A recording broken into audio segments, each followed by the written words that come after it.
laying around in tents, leaning on light poles, sitting in chair. They leaning, they just all they high out their mind, and it's dozens of them sitting around when you get off the train. That's Kensington. You know what I'm saying? Good. And recently, Kensington, it got real popular. They got a nickname. It's called Zombie Land. It's a rapper. His name is Skrilla. He pretty much made it like world famous. Good night. Mm-hmm. Man, Caps, so you remember that in Philly, Kensington being Zombie Land? I never, the thing of it was, I never really rode through Kensington when I was up in Philly. You know what I'm saying? But I know it's a street that's, known for, people being drugged.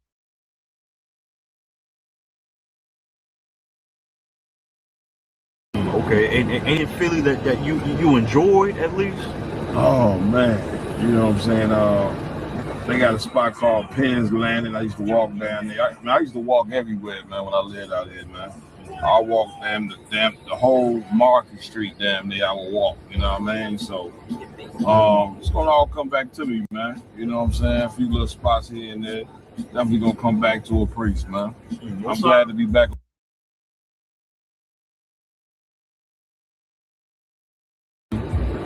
Truth is growing.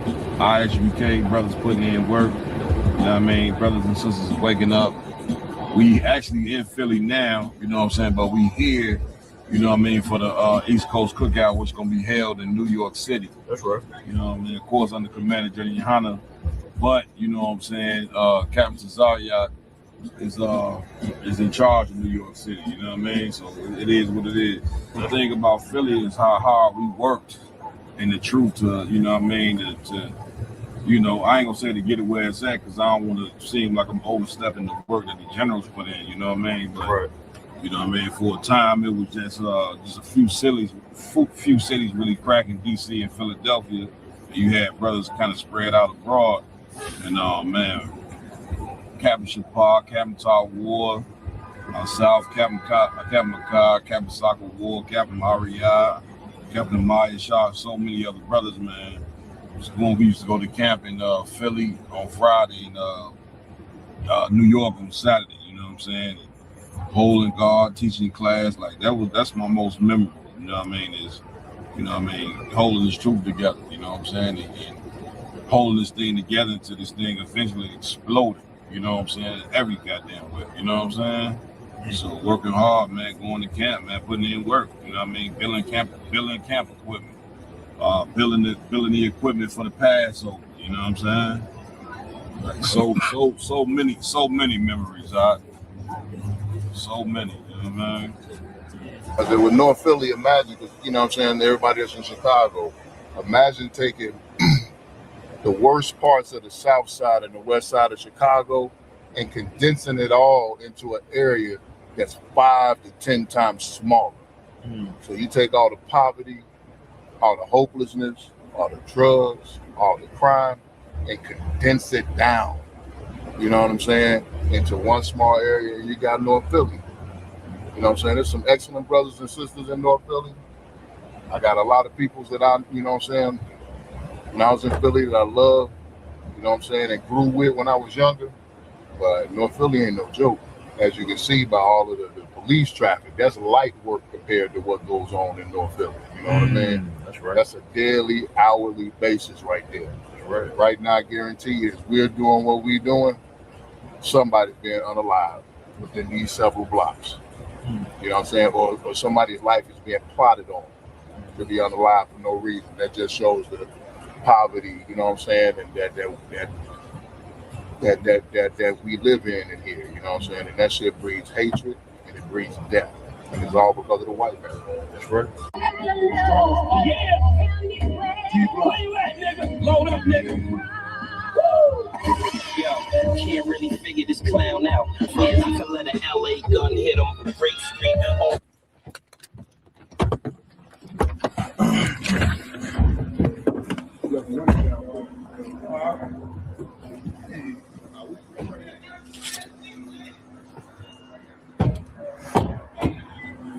Jilla, what you think about Philly so far? Man, Philly, this is a rough zone out here. First initial impression, this is a rough zone. I thought Chicago was rough, but it's rough out here. I agree with you. It smells like stinks out here. Yeah, this bringing back memories, my nigga. Oh yeah, for sure. This is definitely bringing back memories.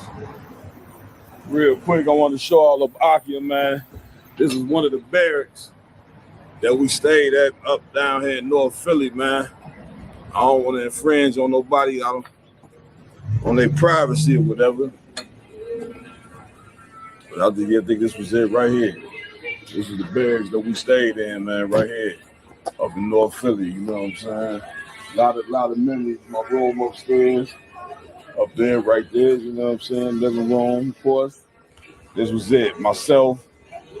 Captain Shapar, myself, Captain Makai, and Amaya Shah, right here at North Philly Barracks, man.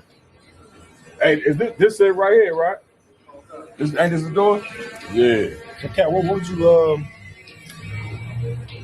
what did you learn while staying with these brothers? Like, what's listen, learning how to deal with brothers. See what I'm saying? Yeah. I had a man above me, and Captain Shapar taught me a lot, and I had men under me, Captain Nakad and Captain Amar. These captains, but we established our captainship up in here living together. So many memories, man. So pretty much everything that you learned from this barracks, you brought to the Midwest. Yeah, you know what I'm saying? Look, of course, I learned a lot just being in Philly in general. But this just one of the barracks, you know what I'm saying? We're going to go to a couple more spots that I used to live at.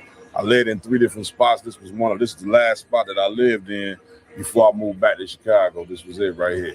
We got it on. We did the food run. We brought the food back here. We ate food here. We cooked chicken in the microwaves over here. Dang. Okay. Chicken wings. Chicken. Okay. It was a rough deal, you know what I'm saying? But nevertheless, we made it through. You see where the truth at now. You see what I'm saying? So take a picture of the block, man. We used to walk this whole block, man. You know what I mean? What's going on, my man? Yeah, I used to live here, man. We do shooting a documentary. No, I got that crib now. I'm making sure everything's clean. That's my crib now. Yeah. I had like 2 years now. Yeah. I went with some bullshit. Whoever had this crib, they like tried to burn me for the bread. Okay. Now folks ended up taking up City Hall, and I got it like that. For real? So yeah. Yeah. We found out the person that had this crib, she passed. Yeah, it was somebody else. Yeah. I think something like her folks said or something like that. Yep. You know what I mean? They tried to burn me. Yeah, I used to live here, man. So I was just bringing we Israelites. Okay. So I was just bringing the brothers back, showing them where we lived at. You know what I mean? You had to flex screen door. Yeah, for sure. I heard somebody playing music in that joint, like somebody people living there. That's all right, right. So you got this joint next door too? Huh? That what you had the joint next door too? That's my uncle house. Oh, right, yeah. I remember when he was fixing that joint up. Yeah, he made that joint look fire too. That's what's up. I appreciate you, bro. You know what I'm saying? Love, man. You know what I mean? Y'all know what it is, man. Captain Marquardt, I told you, round table truth. I told y'all before we left Chicago, I was going to take y'all to Philly to get this exclusive. And we get it. You know what I'm saying? We got Knock, Philadelphia security. You see how he moved, that nigga. You gotta get the window right here, bro. I remember that night. We was upstairs. Remember that night? Hit on his head. 2, 4, 5, 6. Damn. Full holes in the window. And they used to, some cats used to live right. There was some cats that lived right here. Or what it was. Well, this was all the gangsters in there used to be right here. Yeah, they used to be right here. Yeah. They was always sitting on this step right here. Yeah. They used to hide the, you know what I'm saying, over there where we was at. Right. So it was like a trash can over there. So they would hide their stuff over there. Right. You know what I'm saying? Niggas ain't really have a problem with it because this is the neighborhood. You just want to be what it's going to be. We go inside. That's our situation. That's holy inside. Right. Outside is going to be what's going to be in the world. But not too long after that, we was upstairs. Yeah. And they just started shooting out here. Yeah. And I think Paul got hit his head. The thing of it is, my room was all the way upstairs. And when I stayed there, man, I used to hear gunfire every night. I'm talking about not those small guns, big guns. And this particular corner right here, a lot of these young brothers that lived in the neighborhood, they used to be on this corner right here. And they always showed us the utmost respect. We never had no problem with them. But I wish, and this was 10 years ago, I wish them brothers, you know what I'm saying, at least one of them would have came in the truth. Where they at now, I don't know what happened to them. I don't know. If you're a so-called Black, Hispanic, and Native Indian man, I don't encourage you. I'm giving you the order. Get in this ISBK under Commander Jenny Hanna and save your life, man. You know, see these bullet wounds. There's a ton of stories on this corner right here that ain't good. You know what I'm saying? Real talk. Damn right. What you think, Mapata? Man, you know what I'm saying? I was just telling the brother riding over here, you know what I'm saying? I like coming to Philly because it reminds me of what Chicago used to be in the 80s and 90s. You know what I'm saying? Yeah. You know, you still can see niggas out here posted on the block, you know what I'm saying, doing whatever they do. And that's how Chicago used to be. Now, you just got a lot of young niggas riding around in cars waiting, looking to kill somebody. And you know what I'm saying? Right here, like Ed Block, you see guys posted up, you know what I'm saying, doing what they do. If you know what I'm saying, that they ain't into it with no damn body, even though you know what I'm saying, you still, you know, wherever you be in the press, that is still gonna be, you know what I'm saying, some type of, you know, violence and gangs or whatever. But what I like about it is you could, you know what I'm saying, it take me back to a time of my childhood before I had to deal with bullshit mentally and physically. You know what I'm saying? Hopping out here. So, No doubt. No doubt. And real quick, they still got the Chinese store in the corner that we used to go to, Chinese food, and they still got the poppy store right there on the corner. But here's what's crazy about the area. This area a couple blocks up, I think it's what, 22nd Street? See, I still remember the street. That particular street ain't nothing but black people up and down that street shopping, but it ain't nothing but Chinese people that own all the stores. I remember me and Captain Picard walking one day to that street and just sitting there looking like they basically another race of people to monopolize the neighborhood. And then you wonder why, you know what I'm saying, that our neighborhoods go down and down, or somebody else, you know what I'm saying, is benefiting off our hard work.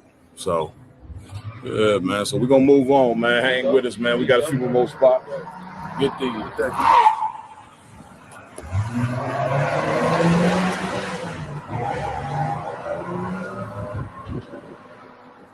Is that the usual cap? Man, you know, it's Philadelphia, man. Y'all know how it go. It's North Philly. I ain't got to tell you, not to tell you better than I could. You see what I'm saying? Like this is what goes on in all our neighborhoods. All day, every day. You know what I'm saying? Let's do it. Let's head to the next. Where we going next now? Steak. Let's go about to go get some Philly cheese steaks, man. Let's get it. Okay, where we at now? Man, I don't know, man. Knock. You brought us to this cheesecake spot. Don't park it on the sidewalk. Park right in front of the sign on the sidewalk. Nobody care, bro. Hey, Knock, where we at? We down north by Pentown, Blumberg and all that. Gerard, Larry's cheesesteaks. Cat said he want a steak. You know what I mean? You know they gonna take on the maxes. Oh yeah? I ain't gonna do that. You know what I'm saying? It's decent right here, right? It's a pretty good steak. It's, I mean, like I said, every day you got a different steak. So regardless if you go to Larry's today, Adams tomorrow, I don't know, Jim's the next day, it's a different steak every day. You know what I'm saying? So today is Larry's. Okay. They might like it, they might not like it. You might come to Philly tomorrow and it might take you to another spot down 2nd Street. I don't know. Craziest part though is he every time he talk about North, he say we down North. Down north. That's how We you say it. down North. You say in Chicago, we be like up north. Ain't no up north. Down north. Down north. That means- Out west. Right. Out west, up north, out south. You know what I'm saying? Over east. Gotta say over east. All right, man. Hermano de Chicago. Chicago? No, they from Chicago. So look, they need a steak, man. You want to take care of me? Huh? Hablo español, pero lo intento. Yo necesito más steaks, pero necesita muy bien. Muy bien. ¿Tú tienes cocina? ¿No cocinan? ¿Él cocina? ¿Cocina? Tell him muy bien. All right. No jodito. So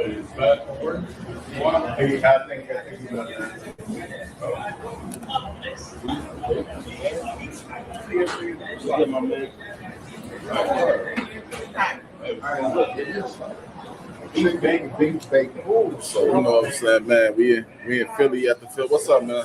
How you doing, brother? We in Philly at the, you know what I'm saying, Larry's cheese steak. You know what I'm saying. trying to see what's to their cheesesteak. Ain't no way you can stop in Philly and not get a cheesesteak. You know I got a what good I'm feeling saying? about this joint. Smell good. Yeah, it smell good. You know what I'm saying? It got the look. Check it out. It got the hood chips. You know you got the hood chips. It's go. You know what I'm saying? Up here, these. You know what I'm saying? The uts. The cuts? You already know. Straight up. You already we know about the cuts. Hey, this is my first time seeing the freeze. My first time seeing them joints. Yeah.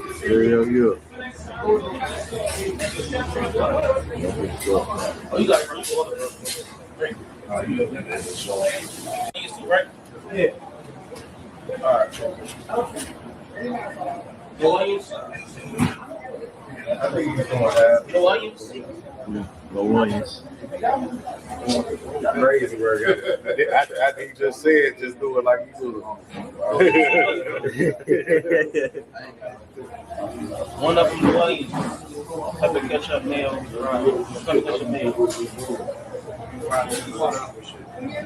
Community make your buildings dilapidated. Yeah, I mean, because ain't no difference between these buildings and the ones we was just looking at. The buildings that we just left is the bottom line is that they've been left for dead. Come on, with I mean, listen, man, we can stop this fake ass shit about separate but equal. right. We can stop lying to ourselves at some point, man. Or we gonna lie for another 400 years, man. I mean, come on, man. The white man is the devil. Black and Hispanics are second-class citizens. You understand? And that's just what it is. And our neighborhoods look worse because they don't give a damn. Come on, with You understand? Come So now when you stop lying to yourself, now you can deal with reality. And when you deal with reality, guess what you can do, my yard? What's that, sir? Fix the problem. That's right. Shit. Damn right. You want to fake like America's one big wonderful place for everybody. Please. So-called citizens. We want to be citizens of the country that hate us so bad. The what they call real Americans. Patriots. Yeah, right. We are right. We patriotic. You know what I'm saying? Especially now, we about to see it, right? Ain't this Labor Day weekend? Yeah. So yeah, they finna be out here. You know what I mean? Our people, black, Hispanics, and natives, be out here draped in the American flag, barbecuing. You know what I mean? And here's the thing: we gonna celebrate Labor Day, and we the free labor force. We the underpaid, beat down, destroyed labor force. And when they talk about Labor Day, they're not really celebrating us. They're talking about their achievements of how hard they worked to enslave us and build this country on our backs. You know what I'm saying? But they ain't ready for that truth. They ain't ready. Yeah, man. Look at that. Baymarks is in paradise. Now look, you saw how we was in North Philly, right? Mm-hmm. How long was we in North Philly, Raj? 5 minutes at least. And then we saw what? We saw police whooping up and down the block, looking for somebody. We done been over here probably about a half an hour, ain't even seen one cop. Not one. Not even just sitting on the corner chilling. That's right. You know what I mean?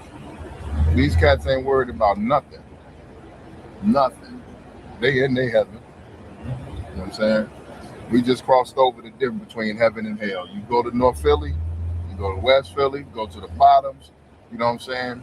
Chicago, you go to the west side, you go to Inglewood, you go to Austin, you know what I mean? New York, you go to the Bronx, you go to all these different places that we at. You go to Compton, you know what I mean? You go to Bankhead, you know what I'm saying? That's hell. Right. That's hell. Right now, we riding through heaven. That's it. You know what I mean?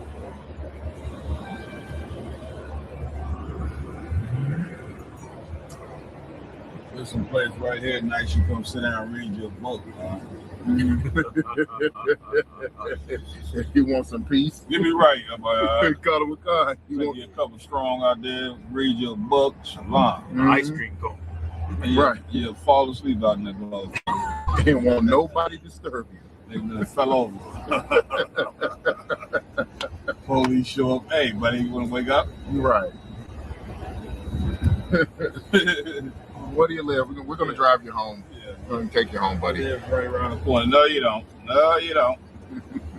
Hands behind your back. Oh shit. Damn. What you think, IG, so far? Pertaining to what? This side of Philly right here, you know what I'm saying? Where people are not at. I mean, shit is obvious. This, wherever white people at, it's gonna be glorious. Big as that, it's gonna be a trash can. Right. It's gonna be crack. It's gonna be heroin. Buildings gonna be destroyed. Wherever white people at, it's gonna be upkept. You know what I'm saying? No trash, huh? Yeah, no trash. Look at the streets. Right. I don't see a road bump or nothing. Facts. That's typical.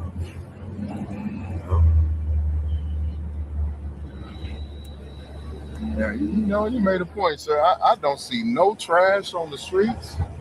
No, you ain't gonna see nothing. You know what I mean? They sending a crew out here to pick it up. Right. Guess what? They ain't picking it up in.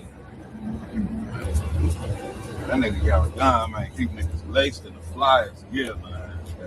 Get me right, man. Come with God.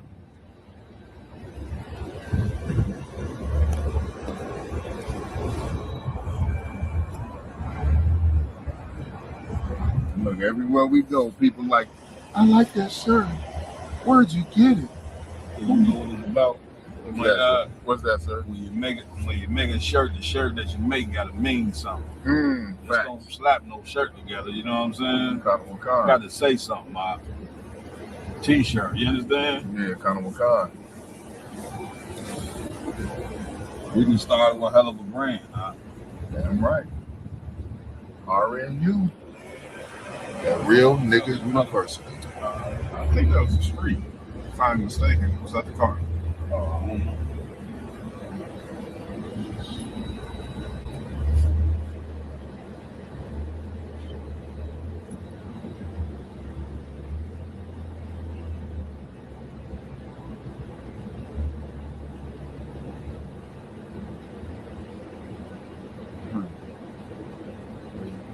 Here we starting to transition over to the hood, you know what I mean? So starting to see abandoned building here and there, a little bit of garbage on the ground. Right. You know what I'm saying? That shit is disgusting. Right.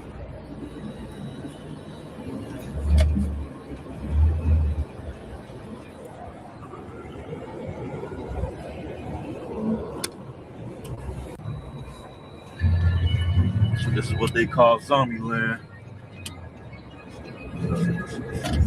As you can see.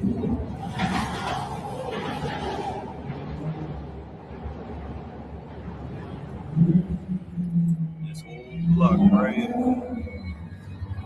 Sad.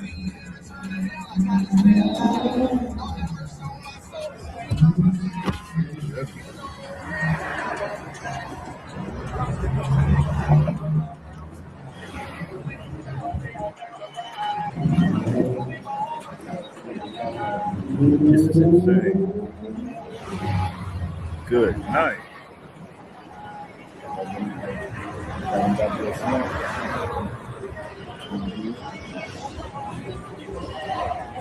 Man, Cal, what you think about this, Cal? What you looking at? Man, you see something like this, man. This is one of the results of living in a country where God doesn't exist. You know what I'm saying? That's what this is, man. Good. Bunch of drug addicts up and down the street.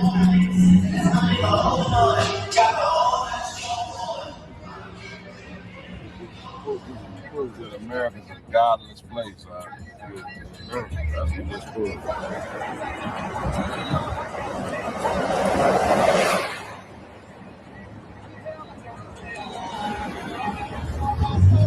Let's go.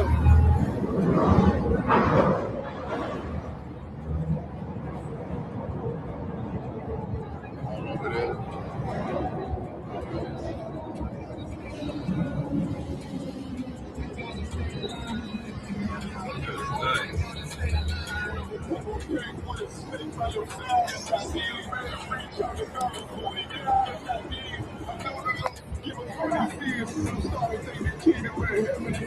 Yeah, they all on my side.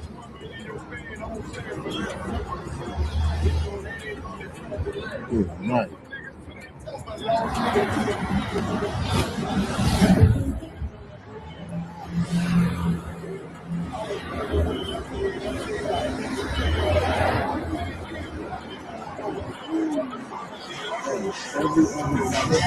Everybody leaned the fuck out.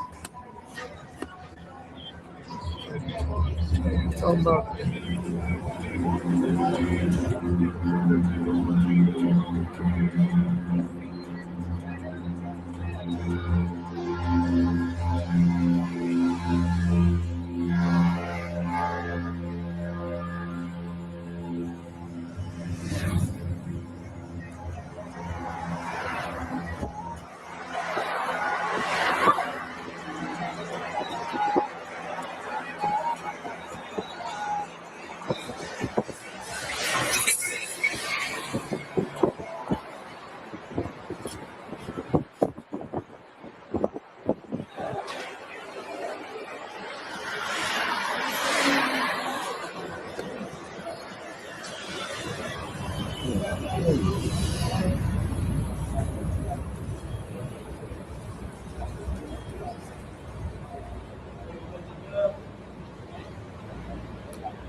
Yeah, so this was the other spot right here.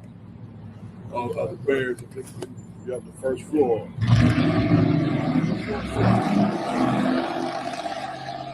Historical spot right here, man. So this feels like one of them neighborhoods. The school was right there, wasn't it? No, but schools, where's that now? Okay, I know they said they used to teach right here. On General High School, they used to teach right here on 46. Yeah, I wasn't up here yet. We used to go right here. Just look. I don't know if that's a Chinese spot. We used to get the little beers right there. You know what I'm saying? Yeah, man. that beer king. Right. Yeah. Dollar beers. We used to get goddamn the joints come in the silver can. 211. The 211. Yeah, Nice. nice. Stay in reserve. Kept Shapar Watch still your back, drinking Jones? Kept Shapar still on them. Oh, do it? Yeah, he had his drinking. He had his drinking 211s right there. Yeah, that's a rough. We used to sit out here, you know what I mean, mingle with the cats, you know, the drunk alcoholics and shit. You know what I mean? So when we went down Kensington, like they cleaned that up recently. There's a new mayor in Philly named Sherelle Parker. Okay. I call her Rizzo. Okay. Yeah, another mayor in Philly named Rizzo. Okay. Rizzo? Yeah, I remember. Yeah, so she just like that. So we went down Kensington. Yeah. They actually literally came in there with dump trucks, blocked everything off, kicked everybody out the block. And they took everybody's stuff, threw it in the truck. Yeah. Trash truck. So it's They crazy. still look jammed up over there though. That's the thing. But they remember, like, when you homeless, you don't got nothing. So all you got is what you got. Right. So they took whatever somebody had, threw it in the dump truck. Dang. You know what I'm saying? And it's bad because now what they did was they took the street and moved everybody off the main street. Okay. So now they in the little blocks. Okay. You know what I'm saying? And that's really like that's So what are they hooked on over there? Heroin? well, yeah, but no, it's horse tranquilizer. It's called trank, and they mix it with fentanyl. So it's, they mix the horse trank with the fetty. Okay, so them young cats over there, who's the one with the product? I can't really say, you know what I'm saying? But you know what I mean? I know somebody over there that got trank, fetty, and then they do got heroin. They got everything you can think of over there. You know what I'm saying? Right. It's a wild place. But what happened is, you know, people just want to get their fix and they get so high. We saw a pregnant woman high. What did we? We saw Yardan. It was a pregnant woman that was getting high, right, girl? Oh yeah, she was walking down the street pregnant, and you see she was getting. She was high. You know what I'm saying? There was another. We saw another pregnant Joan in the door. She was obviously pregnant, rolling up. I saw that. Did you seen that? Yeah. You know what I'm saying? So it was people. I don't know if y'all seen inside the bus. Inside the train station. They was all bent over in the train station. You know what I'm saying? So it's like they trying to make it better, but it's halfway sad because in order for it to get better, somebody gotta be hurt.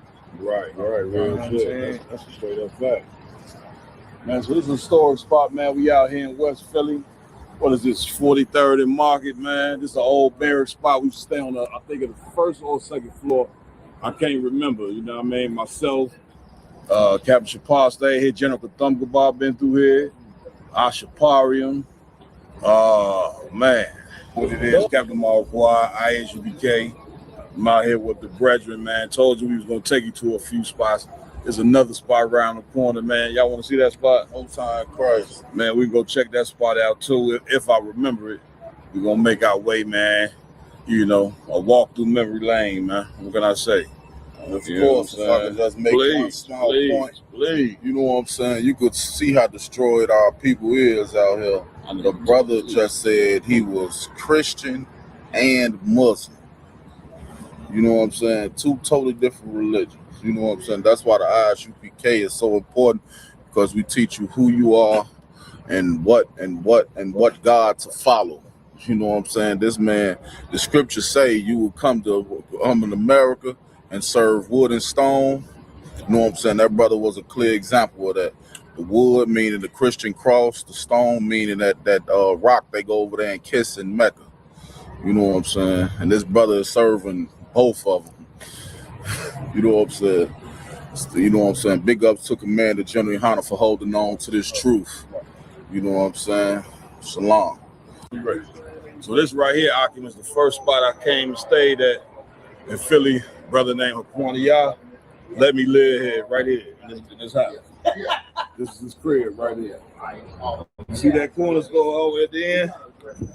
I used to walk to that motherfucker every day. Every day I used to walk to that corner store right there, get me one of them cold cuts I was telling y'all about. Yeah, the Hoagies. You know he gonna correct you. Yeah, but this is the first spot I ever stayed at in Philly right here, brother named Quania. Actually, me and the Captain McCod stayed here together, man. Oh wow. Yeah. It was some little brown skin joint bad thing used to walk past here every day. I'll be sitting right there, seeing. I'll go right on. Came to swim my G, but yeah, man, this is a historic spot right here, man. Right. Big shout out to the brother Quania, you know what I'm saying, as well. Up church across the street. Yes, sir. This was it. You know what I'm saying? Oh, wow, you had a church right across the street. You had a church right across the street. Exactly. Exactly. Yeah, no doubt, man. So Cap, out of all the berries, which one was your favorite in particular? Man, all of them had a special meaning, man. You know what I'm saying? Because at the end of the day, I was down here. You know what I'm saying? I'm not from Philly, and these brothers allowed me to come in their home. Made me feel at home. You know what I'm saying? I was able to come do the work of the Lord. I was never really pressed to get no slavery. So basically, I did the work of the Lord, and you had brothers like Aquania, of course, I don't go rank order, Jenny and Hannah, you know what I'm saying, with the barracks. Aquania let me stay here. And I mean, you know, even the brother that passed, I stayed at his crib a lot. Abaria. Brother, you know what I'm saying? He no longer here with us. Big shout out to Abaria. But I used to stay at Abaria's crib, wherever I could lay. You know, during that time, man, wherever you can, you know, get you a pillow on the floor, man, you was good to go. You know what I'm saying? And so it's very monumental for me because of how far the truth then came. You see what I'm saying? Go ahead now. What brought you to Philly? Man. Well, I just wanted to sit up under the men who were doing it. You know, it's one thing to sit and watch the brothers from video on YouTube, but it's another thing to want to be with the brothers. You know what I'm saying? I wanted to be with the brothers. And I knew that I would learn fast about being here. So what happened was I got fired from my slavery, and I really couldn't pay the rent where I was staying. At that time, I was renting out a room. I couldn't afford it. So I said, man, I ain't shit. I think my best bet is to move up here. Called General Muhammad. He was like, let me make a call, hit you right back. The rest was history. So you hop in the bus, I think I took the Greyhound or either the train. $100 in a duffel bag. Yeah. But the $100 in the duffel bag. Crazy. The $100 in the duffel bag, that was me moving back to Chicago. So this was coming here was a whole nother thing. You know what I'm saying? All right, so Cap, so you come here, yeah, and how you know you had what you needed enough to return back to Chicago? That third year, I'm gonna tell you, you know what I'm saying? That's a rough one. The third year, I started feeling homesick. You know what I'm saying? I've been here a couple years, been to a million camps. You know what I'm saying? Got raised up, or whatever the case may be. Big shout out to Commander Jenny Hanna, or whatever the case may be. Got raised up. It started with me being homesick and wanting to go back and see my kids. You see what I'm saying? And so that started there. Then I was just ready, man. I graduated Hebrew Academy. It was time to get it on. Okay, so you telling me you was here for 3 years and your kids was in Chicago? Yeah. How old were they? They were kids or they was Oh man, when I left, they was, I want to say 2, maybe 5. Jeepers creepers. Yeah, 2 or 5 years old. When I got back, they was about 8. Son's about 8. My daughter's about 5. Yeah. Well, That's heavy. real talk. Like a lot of people don't understand what it's like. You just leave to go do something. You know what Yeah. I'm saying? You really went on a mission. Oh yeah. You know what I'm saying? That's Yeah. something to me. That's the Yeah, but you know what? Them were some long, hard days. I ain't gonna tell nobody moving up here and not seeing your kids is easy. I understand. You see what I'm saying? But she wasn't letting me see him nowhere at the time. That was another reason. Wouldn't pick up the phone. I'm like, man, I ain't got time for that shit. I might as well come up here and do the work of the Lord. So you felt like you hit a dead end. There was really nothing Yeah, for you but yeah. to go this way. I got fired from my job. She really wouldn't let me see the kids. So I'm like, you know, I might as well come up here and get it on. So pretty That's much what I did. the Lord was closing all the doors in Chicago and then opening Yeah. the ones out here in Philly. That's the best way to put it. It was almost like I was forced. You know what I'm saying? You know that ain't no. You know it's in your mind, but you know the Lord direct everything. You see what I'm saying? But the main thing when I got here, brother, the brotherhood that I was shown. Soon as I touched soil here, the brotherhood that I shown was second to none. That's very- You see what I'm saying? It was heavy. Like same thing with Paul. Paul was trying to go up into Constantinople. They pushed him right into Greece. And we got the Greece. Yeah. Everything took off. You know what I'm saying? Yeah, So that's it. That's it, man. So, man, it was definitely, man. So many memories being back in Philly, man. Just even being here, you know, was the start of my journey. To me, damn near in the truth. You know what I'm saying? I used to, brother had a couch in there. You know what I'm saying? I used to sleep on, and it was real. when you get back to Chicago, because you know now we see the fruit. Yeah, You know what I'm saying? But when you left Philly, Yeah. you had $100 in the duffel bag. yeah, So now you touch down in Chicago, yeah, and it's you versus the city. yeah, yeah. You know what I'm saying? Brother, you talk now. He trying to start some shit up. Doc TV. Hey, I got about Doc TV. Man, you know what? When I got back, brother, I got on the phone with a cat in the world who I know who he had looked out for me before. I asked him could I stay at his crib, come stay at his crib, and he allowed me. Slept in the back room. And then from there, man, I slept a few places. You see what I'm saying? But I was not going nowhere until the school got built. You see what I'm saying? But for sure, it was definitely a rough start. You know, I thought I was gonna go back. You know, I done got raised up to 5,000. You know how it is. Part of that nigga get a little rank, he think he owns something. But brother, when I got back, brother, it was humbling season. Right. It took me a minute to get on my feet. You know what I'm saying? And I don't like to indulge this, but I will. I went homeless for a little bit. You know what I mean? I ain't let the generals them know. But yeah, you know, I went homeless for a little bit. You know what I'm saying? Do what I had to do though. You know what I'm saying? Shit. And, All the dark spots, you know what I'm saying? That's what make you who you are. most You know times, what I'm saying? That's the character. damn right. You know what I'm saying? Damn All the right. brothers that surround you, they all got the same spirit. They all got the same. That's why you said, Yeah. don't be washing your legs. You know what I'm saying? Back there washing your legs. You know what I'm saying? But really, that's the character. You know what I'm saying? Yeah, like yeah. sometimes you just gotta get what's important. That's and keep it moving. That's it. You know what That's I'm it. Damn right. Damn right. It was a liquor store. We used to walk because the bottom ain't too far from that. This is the bottom. This is the bottom. Right. But when you go over here, you really see The bottom. the bottom. We used to, this liquor store we used to go to. And one day the brother went and got me some shit in an orange can called, I think it was Mad Dog or something. They had a dog on the can and it was orange. Was it a glass bottle? No, it was a beer. Yeah. It came in a beer can, right? Uh-huh. Brother, I drunk that shit and I thought I was gonna die that night. It was probably the IPA, the raging. I think might have been, I don't know. Might have been the It was some dog on, I ain't gonna never forget. I drunk that shit, smacked it. I drunk it too fast, number one. And I was sitting in this man's crib, I was thinking I thought it was over. You know what I'm saying? I'll never forget, I thought that shit was over. Oh God. You know what I mean? But yeah, man. Real talk. Memory lane, Cap. Memory lane, for sure. You know what I mean? It was definitely refreshing to come back, man, and visit all the spots where brother lived and all that, you know what I'm saying? You know, it just mean a lot, you know what I'm saying? So We're about to go back to the school. let's do You know it. what I'm saying? So if I Yeah. could, sir, Please. you know what I mean? It's probably been a minute since you seen or been to the school. Yeah. I know when you was there, it was upstairs. Right. You know what I'm Downstairs saying? now. So now, can you tell us what it was like? Like you got to the school, you get to Philly. You know what I'm saying? You walking up them steps. Yeah. You tell me, can you put me in your mind walking up them steps? You know what? When I first moved here, because I only seen the brothers on YouTube, It was on the TV. right? So being around these cats, I wasn't just in awe. You ever seen like a person when they see NBA players, something they first meet, or a rapper? I was like that.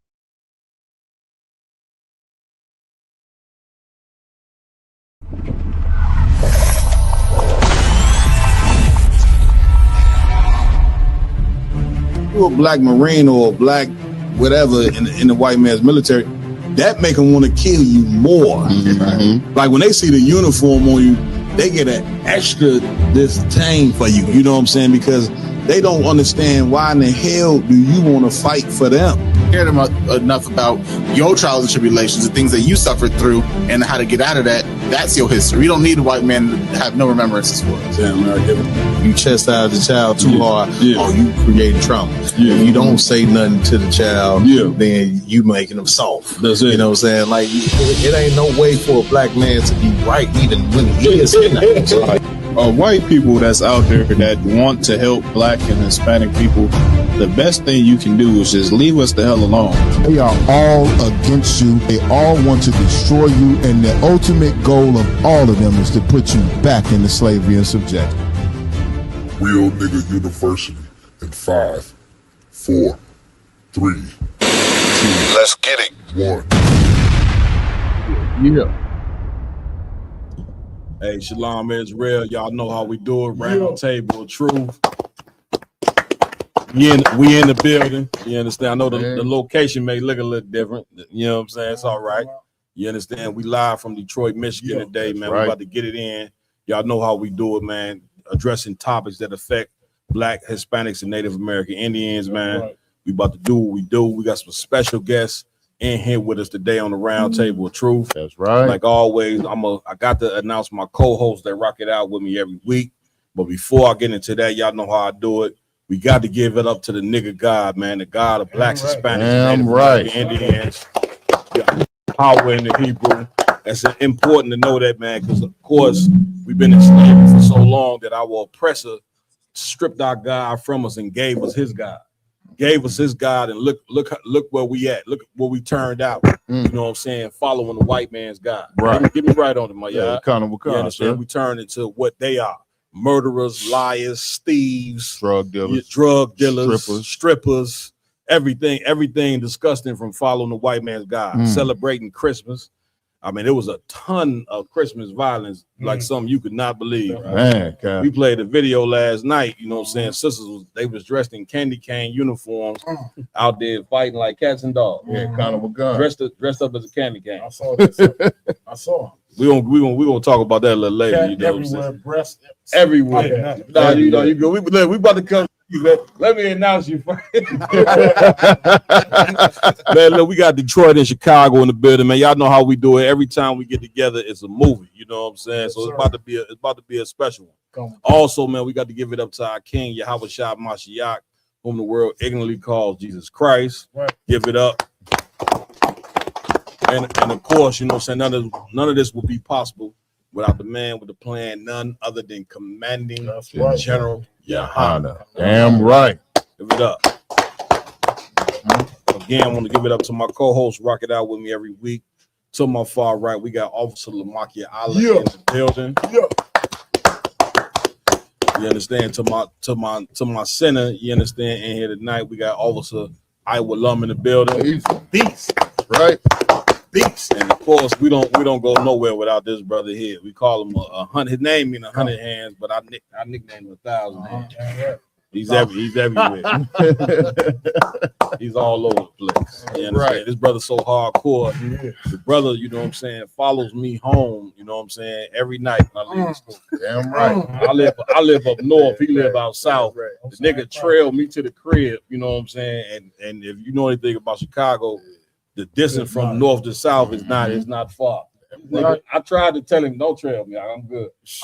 These hands were real good, I'm all right. Hey, How Cap. you doing? Hey, Cap. Yeah, go ahead. You get in between, he gonna cut you off. Yeah. Hey, I be like, yo, don't try to get behind my captain, Real nigga. Hold on, talk. you touch You know that car, what I'm you saying? let me stop. Nah, listen, man, just a hardcore brother, officer my yard, man. Give it up. You know what I'm saying? Real talk. Also in here with a nice, since we in Detroit, you know what I'm saying? We got to give it up to this amazing captain. This brother right here not only runs Detroit, he also runs Cleveland. He also runs Canada. He also runs Pittsburgh. And I told the brother, don't take no more zone. No more zone. Yeah, because when he take a zone, now it's my responsibility. Right. This brother's a workhorse in the truth, smooth, quiet, low key, straight up gangster. Leave him alone. You Please straight leave up him alone. gangster? Straight Yeah, up right. gangster. Straight up gangster. Yeah, I done had to stop him from doing a few Right. things a few times. You understand? But you know, y'all know what we do. We got Captain Hadayala in the building. That's man. right. You understand? I'm right. And of course, I will be remiss to come to Detroit, man, and not bring this other brother up here. Man. Put in so much work, tour, you know what I'm saying? Remember, was my right-hand man for a long time up here in the Midwest. I would not been able to establish the Midwest without this brother right here. Damn None right. other than Officer LeBon. Damn right. Excellent, brother. Well, we at? What talk to me, man. What's new in the earth? Hey, Cap. Please.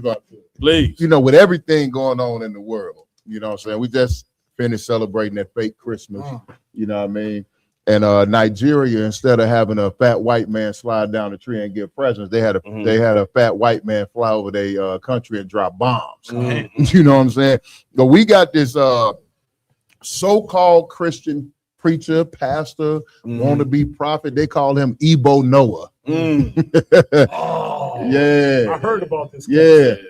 Hey, Cap. Good. This Cap called us. He called himself a prophet. He been prophesying all types of events and Jesus coming back and the end of the world. Got people selling their stuff and standing in the middle of fields, and it's not happening. Right. So now he recently released a video to his congregation. He said, I am a prophet, but I'm only right half the time. Listen, before we that's one of the stories.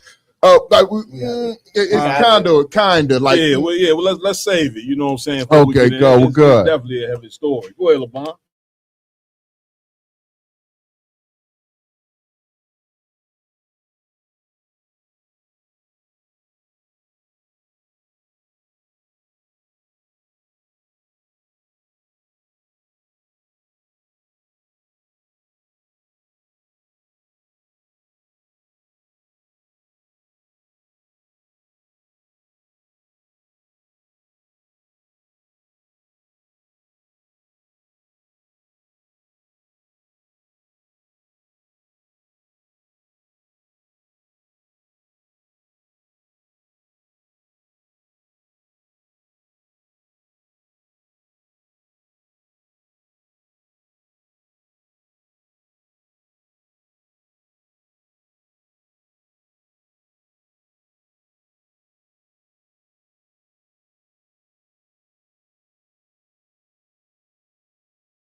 what I'm saying? Damn right. Everybody in here, every man in here, every officer in here definitely contributes to Damn what right. we have here, but it's all, of course, because of the Most High in Christ. Damn right. Give it up. Give it up. Give it up.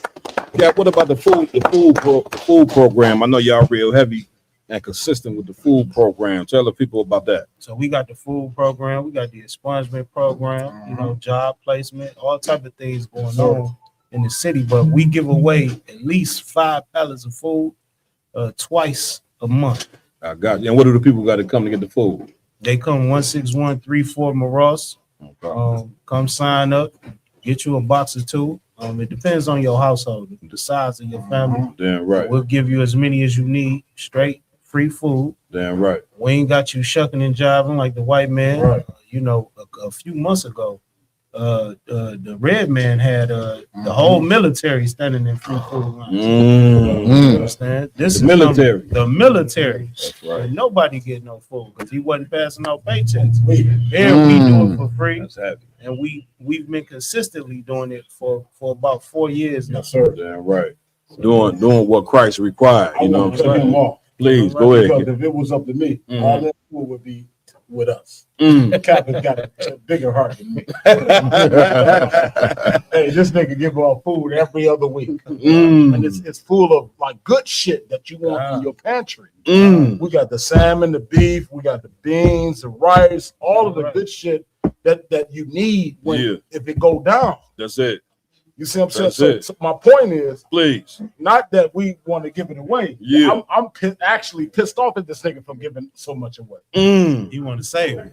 I want to save it for us when Right. we need it. But he, Right. like this man is a man of the Lord on the heart. Come on, come You know on, what I'm man. talking Come on, about? come on, come on, man. Come on. Hey, I wouldn't be giving it away to nobody. Watch it.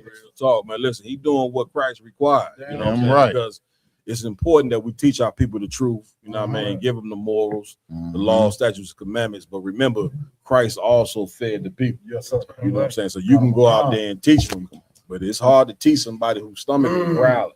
Yeah, come That's on. Damn right. You know what I'm saying? So they what Detroit got to do is if he feeding y'all got to start coming supporting what this brother is doing.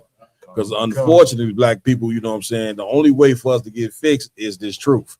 You know what I'm saying? If you didn't just now, you know what I'm saying, finding out about the ISUPK under Commander Jenny Hunter, you know, if you knew about us or just finding out, man, you found a very glorious thing. You know what I'm saying? This brotherhood right here is what it's going to take to overcome this American empire. Damn right. You know what I'm saying? Like you brought here to be a part of the American empire. The Lord show you that every day.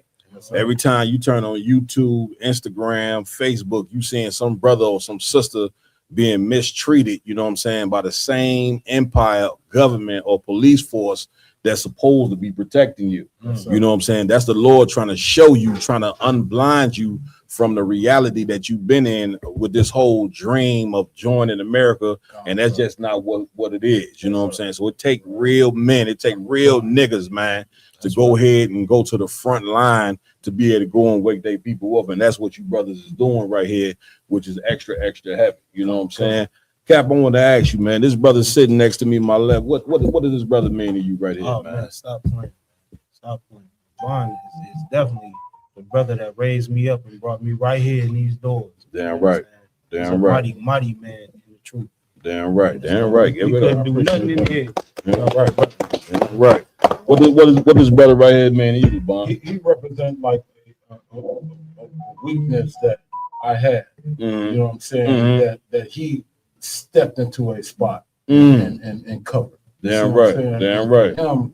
I'm exceedingly grateful for his ability to zero in on, because ain't no man perfect. Yeah. Especially coming here. Damn right. He zeroed in on those little aspects of who I am. Yeah. And what I was not able to give, and he filled that void. Man, that's But strong. for him, That's you strong. know, and even beyond that, you know what I mean? Beyond the personal thing, his own personal zeal, you know, for the truth. That's it. You know what I mean? It's everything. So when you combine the two, so it's a lot. Yeah. Man, get I don't out. want to Get out. short. Please, get out. For his ability to come in and do the shit that he do Mhm. has done, Mhm. that typically nobody really recognized, but you know, me in this space. Damn right. I'm forever. Damn right. Damn right, huh? Give it up. You know what I'm saying? Devon, I remember, man, when you first came in, which it stuck with me this today, it was the reason why you came in, right? Take me back to before you even came into the IHBK and what made you come into the truth. You remember that? I remember you telling me about how you was going to stores and something with the Arabs. Yes, sir. Tell the people, man, what made thing, you, like- if I real quick, just tell the people, you know what I'm saying, what that was like and what was the motivation for you to come into the truth and get this You thing remember started. that, and I want to appreciate do it you for expound. remembering that, sir. Slap. You understand? Now we good. Like when I first came into the truth, it was almost like I was on the island by myself. Mm-hmm. That's the way I felt. Mm-hmm. And I was like in the social clubs, the biker clubs, I had a Harley, and I was into the drugs and all of the other shit. Right? No doubt.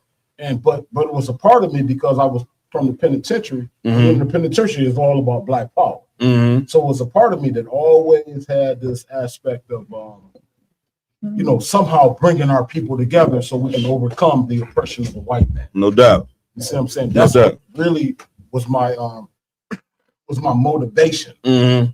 coming out of those hardships and shit. You know what I mean? And once I did a couple things that failed, joined a couple organizations, they fucking failed. Then joined a few more that I thought would succeed, but they failed as well. Mhm. And then when I heard Commander General Hunter, hold on one second. Slide up again. But just scoot up a little closer. Let's see. Yeah, see if you can you put it on the edge? My bad. Kind of what kind I can. So when I heard Commander General Hunter, it was like almost like magnetism. It was almost like two magnets that don't oppose each other. Right. You ever took two magnets on one side to oppose and the other side? And when I heard Commander General, I was like, God damn. Mm-hmm. Then I heard you, I was like, God damn. And then I called General Katham Gabar. Yep. And he was like, okay, nigga, whatever. Yeah. I called him 3 more times. 5 more times after that. And Right. he said, okay, nigga, I'm gonna put you on with Captain Mob Quad. They're right. They're He right. put me on with you, nigga. The They're rest right. is history. They're right. You see what I'm saying? That's the fact. You know what I'm saying? Give it up. Give it up. When he finally said, okay, nigga, you worthy Yeah. of being introduced to Captain Mob Quad. They're right. And I called you, the rest is history, sir. But take me back to the joint where you were seeing the Arabs. Remember? Take me That's back the to part that. I don't want to talk about because I was about to kill the Arabs. I'm gonna tell y'all niggas. I'm gonna tell you, me and my cohorts, we about to rob every motherfucking Arab come out the motherfucking stores. We gonna shoot them up, take their bag because like at 2 p.m. all the Arabs over the city, they get all of their bags from every nigga that didn't collected their money from, and they take that to Dearborn. And if you look at Dearborn in the last 10 years, Dearborn is a metropolis for Arab people. When I saw that, when I realized that, because I had seen it my whole life, but when I realized what they was doing, I'm trying to get real niggas together in the hood. We gonna their ass on the way out the motherfucking store and take everything. But nah, you good. But we gotta educate the people. Come. What made you want to do that though? When I realized that Commander General Hunter called me to do something different. Like it was a point that I had like the instrumental people in the organizations that govern all this shit in Detroit. When I got them niggas together and all they wanted to do was chicken and fish and sell liquor in the after hour joint, and I realized they wasn't gonna do nothing better. I wanted to I thought it was something deeper and more meaningful that we could contribute to collectively to boost us up in the city. Damn right. But I didn't have any power. You see what I'm saying? I don't know if I'm understand. answering your question. No, you answered my question, but what you did was revolutionary, right? What I did was when I heard Commander General Hunter, I said I ain't gonna kill these motherfuckers. Yeah, I'm gonna try to build up the city to do something different. Listen, and brother, you did that. You know what I'm saying? Get a brother a hand for that. You know what I'm saying? like what you did was revolutionary in this. You a black man, grew up in Detroit and seeing Arabs, you know what I'm saying, taking advantage of your people. Yes, sir. Which is the point that I wanted to get to. You know what I'm saying? Which was extra heavy because of that motivation. we now got a school in here in Detroit. Yes, sir. You know what I'm saying? You raised up this powerful captain, Yes, you know what sir. I'm saying? And brother, it's something that is so desperately needed. But if it take like most people sitting in neighborhoods, they watching the Arabs get all our money, watching the Chinese get all our money. You watching different nations take the money out your neighborhood, and nobody stands up and says nothing about it. You see what I'm saying? So it's revolutionary to be able to say these people are not our people, because you guarantee you can't go open up no soul food restaurant in no all Arab neighborhood. Cannot. You can't go open up no black business in a Chinese neighborhood or none of that, because they got too much goddamn racial pride to allow you to do that. That's right. But yet here we are, you know what I'm saying, are so welcoming to all these nations and Yes, people sir. that hate us, you know what I'm saying, and they come and take advantage of us, and then we wonder what's wrong with us. You know what I'm saying? When the people that hate us are sucking up all the resources and money out of the neighborhood, and the fact that you seen that, it was insane. Go ahead. I just want to add something. Please. Man. LeBron being nice, man. LeBron be for the truth, man. He was the plug. Right? So for a brother like this, you know, having money, you know what I'm saying? Like, I met LeBron in a trap spot. You understand? Like, That's great. like he trying to I supply. don't want him to say You it. know I what want I'm to saying? cut him off. This nigga absolutely. I gotta tell her because he being nice, and it's God, very heavy. You know what I'm saying? For a brother like that to even come in the truth. Get down, When you having things, you know what I'm saying? The brother was trying to supply work. He's pushing work on our trap spot. You understand? You understand? So the brother, he was having things in the world, and to actually see the oppression of black people and how the Arabs come here from, you know, wherever filthy sand country they come from, right, and take over our hood. Right.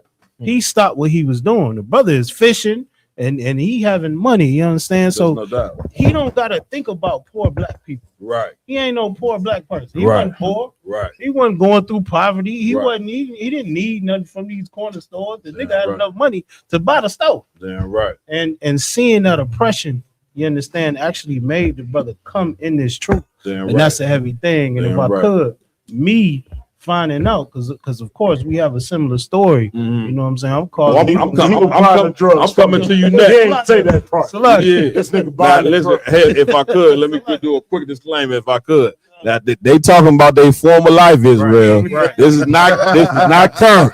I don't want nobody to think they live in this life now. This is who they was before the truth.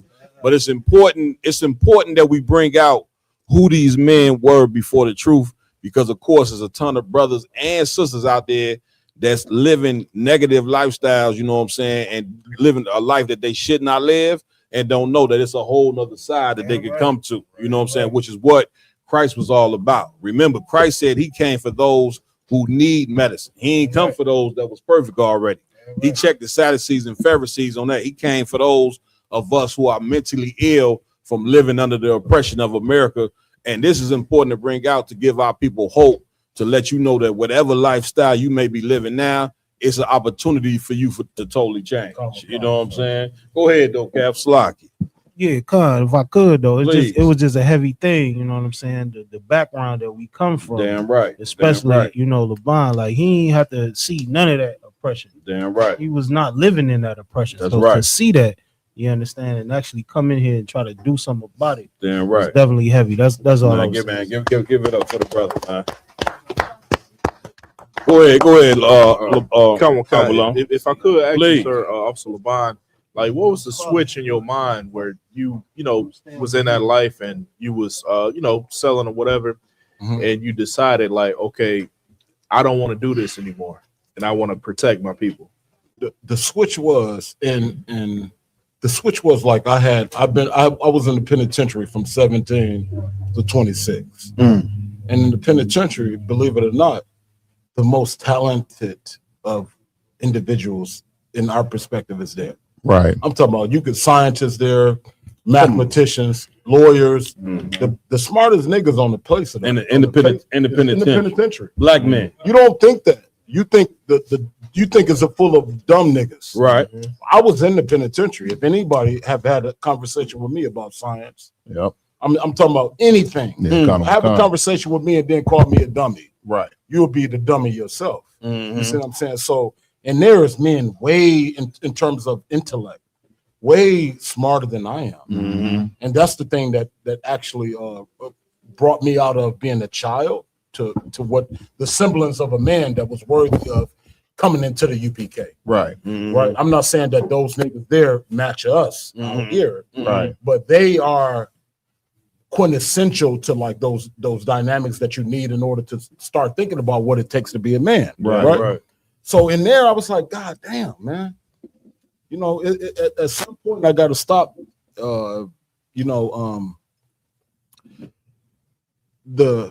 If I could be patient with me real quick. Like it was a point in time where thugging and plugging and selling drugs and killing and all of that shit was fun. Right. And so when I went in there and I got exposed to real men that didn't have an opportunity to come back and raise their family, they would feed me things. You know what I mean? Not like I get in the UPK, but they would feed me like the spark that make you susceptible to hearing something from Cap Quad. Right. Because like if you deal with like I'm going so many different places, but like the average brother out here that's fucked up, it's going to take like different layers for him to even understand Cap Quad. Right. You know, nigga out there, that's why we keep niggas 500 away from him. Because they ain't gonna even understand what the fuck Cap's talking about. You see what I'm saying? We don't even let 500s or 50s troopers even have a conversation with him. We deal with them ourselves, right? And that's the same thing that goes on in the penitentiary. Like those men that wish they had an opportunity to raise a boy, they in the penitentiary. Right. So when I came in that joint at 17, they said, listen, little boy, let me tell you what your mama didn't tell you. You see what I'm saying? And that gave me just enough to be able to hear Commander General Hanna and hear what you've given me throughout the years. You see what I'm saying? Right, give it up. So give it up. that's it right there, man. You know, it's going to take a period for a real nigga to be away from his mama's trauma and her crying and her bitching and her moaning about what a nigga didn't do for her. Right. It's going to take a period of time for him to be around real niggas in order for him to be a real nigga. Damn right. Damn right, sir. Damn right. Cap, if I could, man, I want to swing it to you. Who was Captain Hadar Yalla before the truth, and what made Captain Hadar Yalla come into the truth? That's heavy. The nigga before the truth is dead. I don't remember that nigga no more. Right. You understand? I knew a nigga named Rich, and that brother is dead too. Right. But in the world, definitely, like I touched on before, you know what I'm saying? We was in and out of trap spots doing our thing. I'm trying to open up different businesses and become successful like that, trying to leave that world. Right. You understand? And I called the school one day, talked to you. And I say, what is school at in Detroit?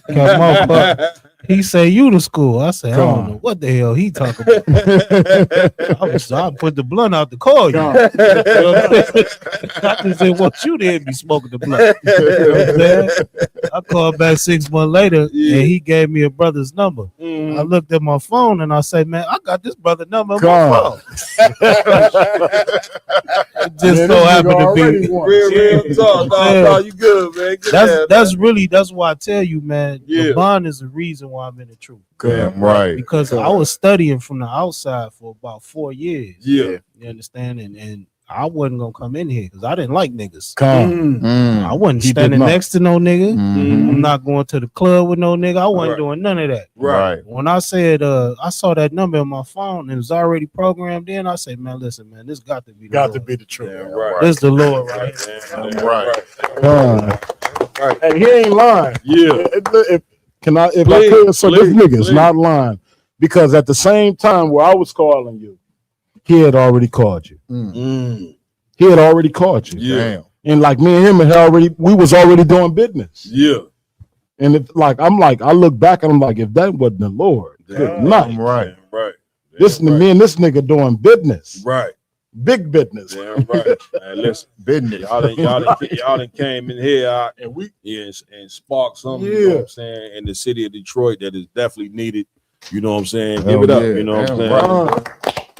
You know, of course, you got tons of people out there. It's one thing to pass out food, ton of people passing out food and going to stores and, you know, trying to be revolutionary and all that.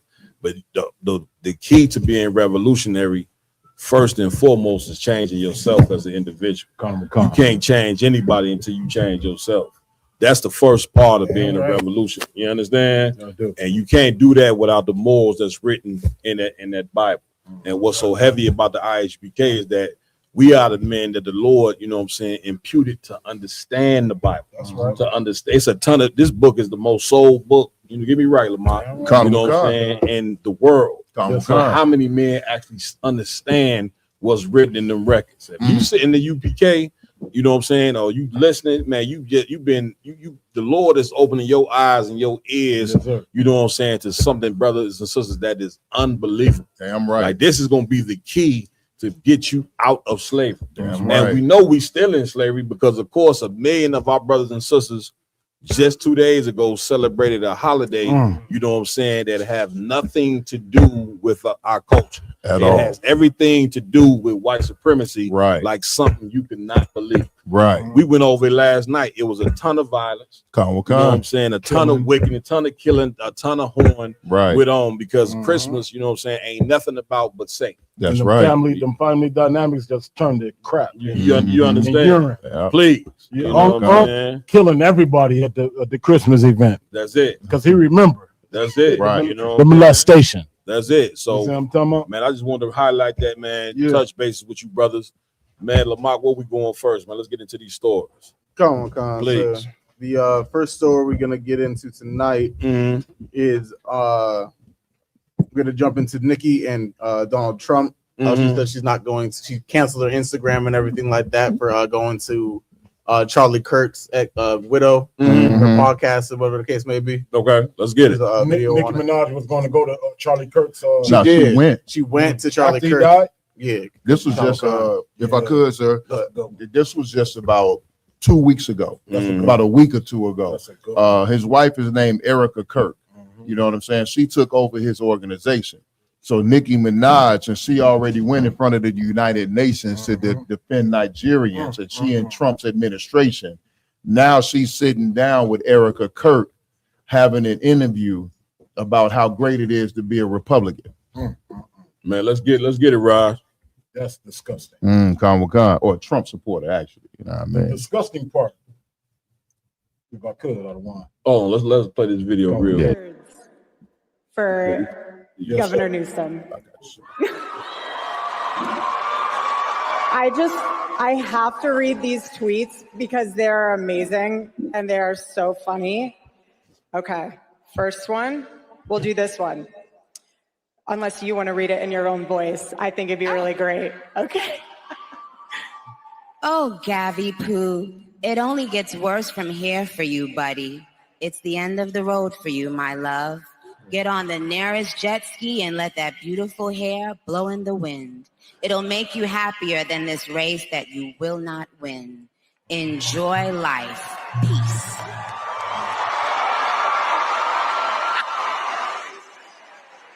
Okay. One more. Why not? Imagine being the guy running on wanting to see trans kids. Haha, not even a trans adult would run on that. Normal adults wake up and think they want to see healthy, safe, happy kids. Not Gav. The Gav knocks. Gav not in. Gav out. Send in the next guy. I'm bored. Wait, where we going? LeBron, you gonna chime in on that? Not before you, sir, but that shit she just said made no sense. Yeah. That made no goddamn sense whatsoever, sir. At all. Where we going? If I could, please get out. You know what I'm saying? Her deleting her Instagram account and all that, that's is a stunt. You know what I mean? Because one thing our people need to finally realize is that Nicki Minaj is not one of us. Man, right. Nicki Minaj, heritagely wise, is an East Indian. That's correct. You know what I'm saying? She's not a black woman. That's right. Yeah. You know what I'm saying? And our people keep falling for the Kamala Harris, Barack Obama, now Nicki Minaj. You know what I'm saying? Nicki Minaj has been leading black women for far too long. Damn right. She done led our sisters down a whole path of twerking and destruction and leaving men and trying to rule over men. And and BBLs, and you know what I'm saying? She done led our women down a whole path to destruction. And now, just like everybody thought Amber Rose was a sister for some reason, and she's sticking up. Now Nikki is showing who she really is. Right. Damn right. She didn't go to the United Nations and said, you know what? It's too much genocide being committed in Compton. It's too much genocide in Brooklyn. It's too much genocide in Detroit, Chicago. You know what I'm saying? She went over and talking about Christian fake. She talked about some Christians being killed in Nigeria. You know what I'm saying? I guarantee more Christians have been killed inside of Chicago between O Block and 600 than it has been in Nigeria. You know what I mean? And now, all of a sudden, now she's this great spokesman for humanitarian rights. Now she goes and sits in front of Charlie Kirk's wife, who's a known racist that got assassinated by his own people. Right. And she wants to call Donald Trump a handsome man and masculine and all these things. But this the same woman that degrades black men on a regular basis. If I could, Get out. if I could, it's something heavy what you're seeing, but you don't really see or recognize what you're seeing.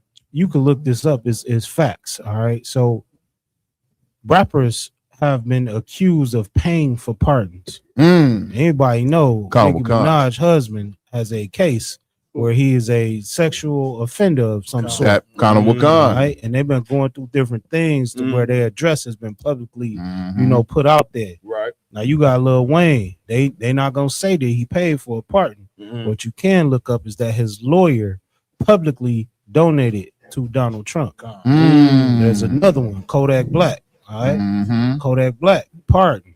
What'd he do? He donated $1 million to Donald Trump. So you seeing a pattern here. Damn Nicki Minaj is doing this, but why are they doing it? Because the American government is really the mafia. That's right. Damn right. And that's what they paying to get out of jail. That's what they're doing. And that's what you see this heathen doing right here. So Damn right.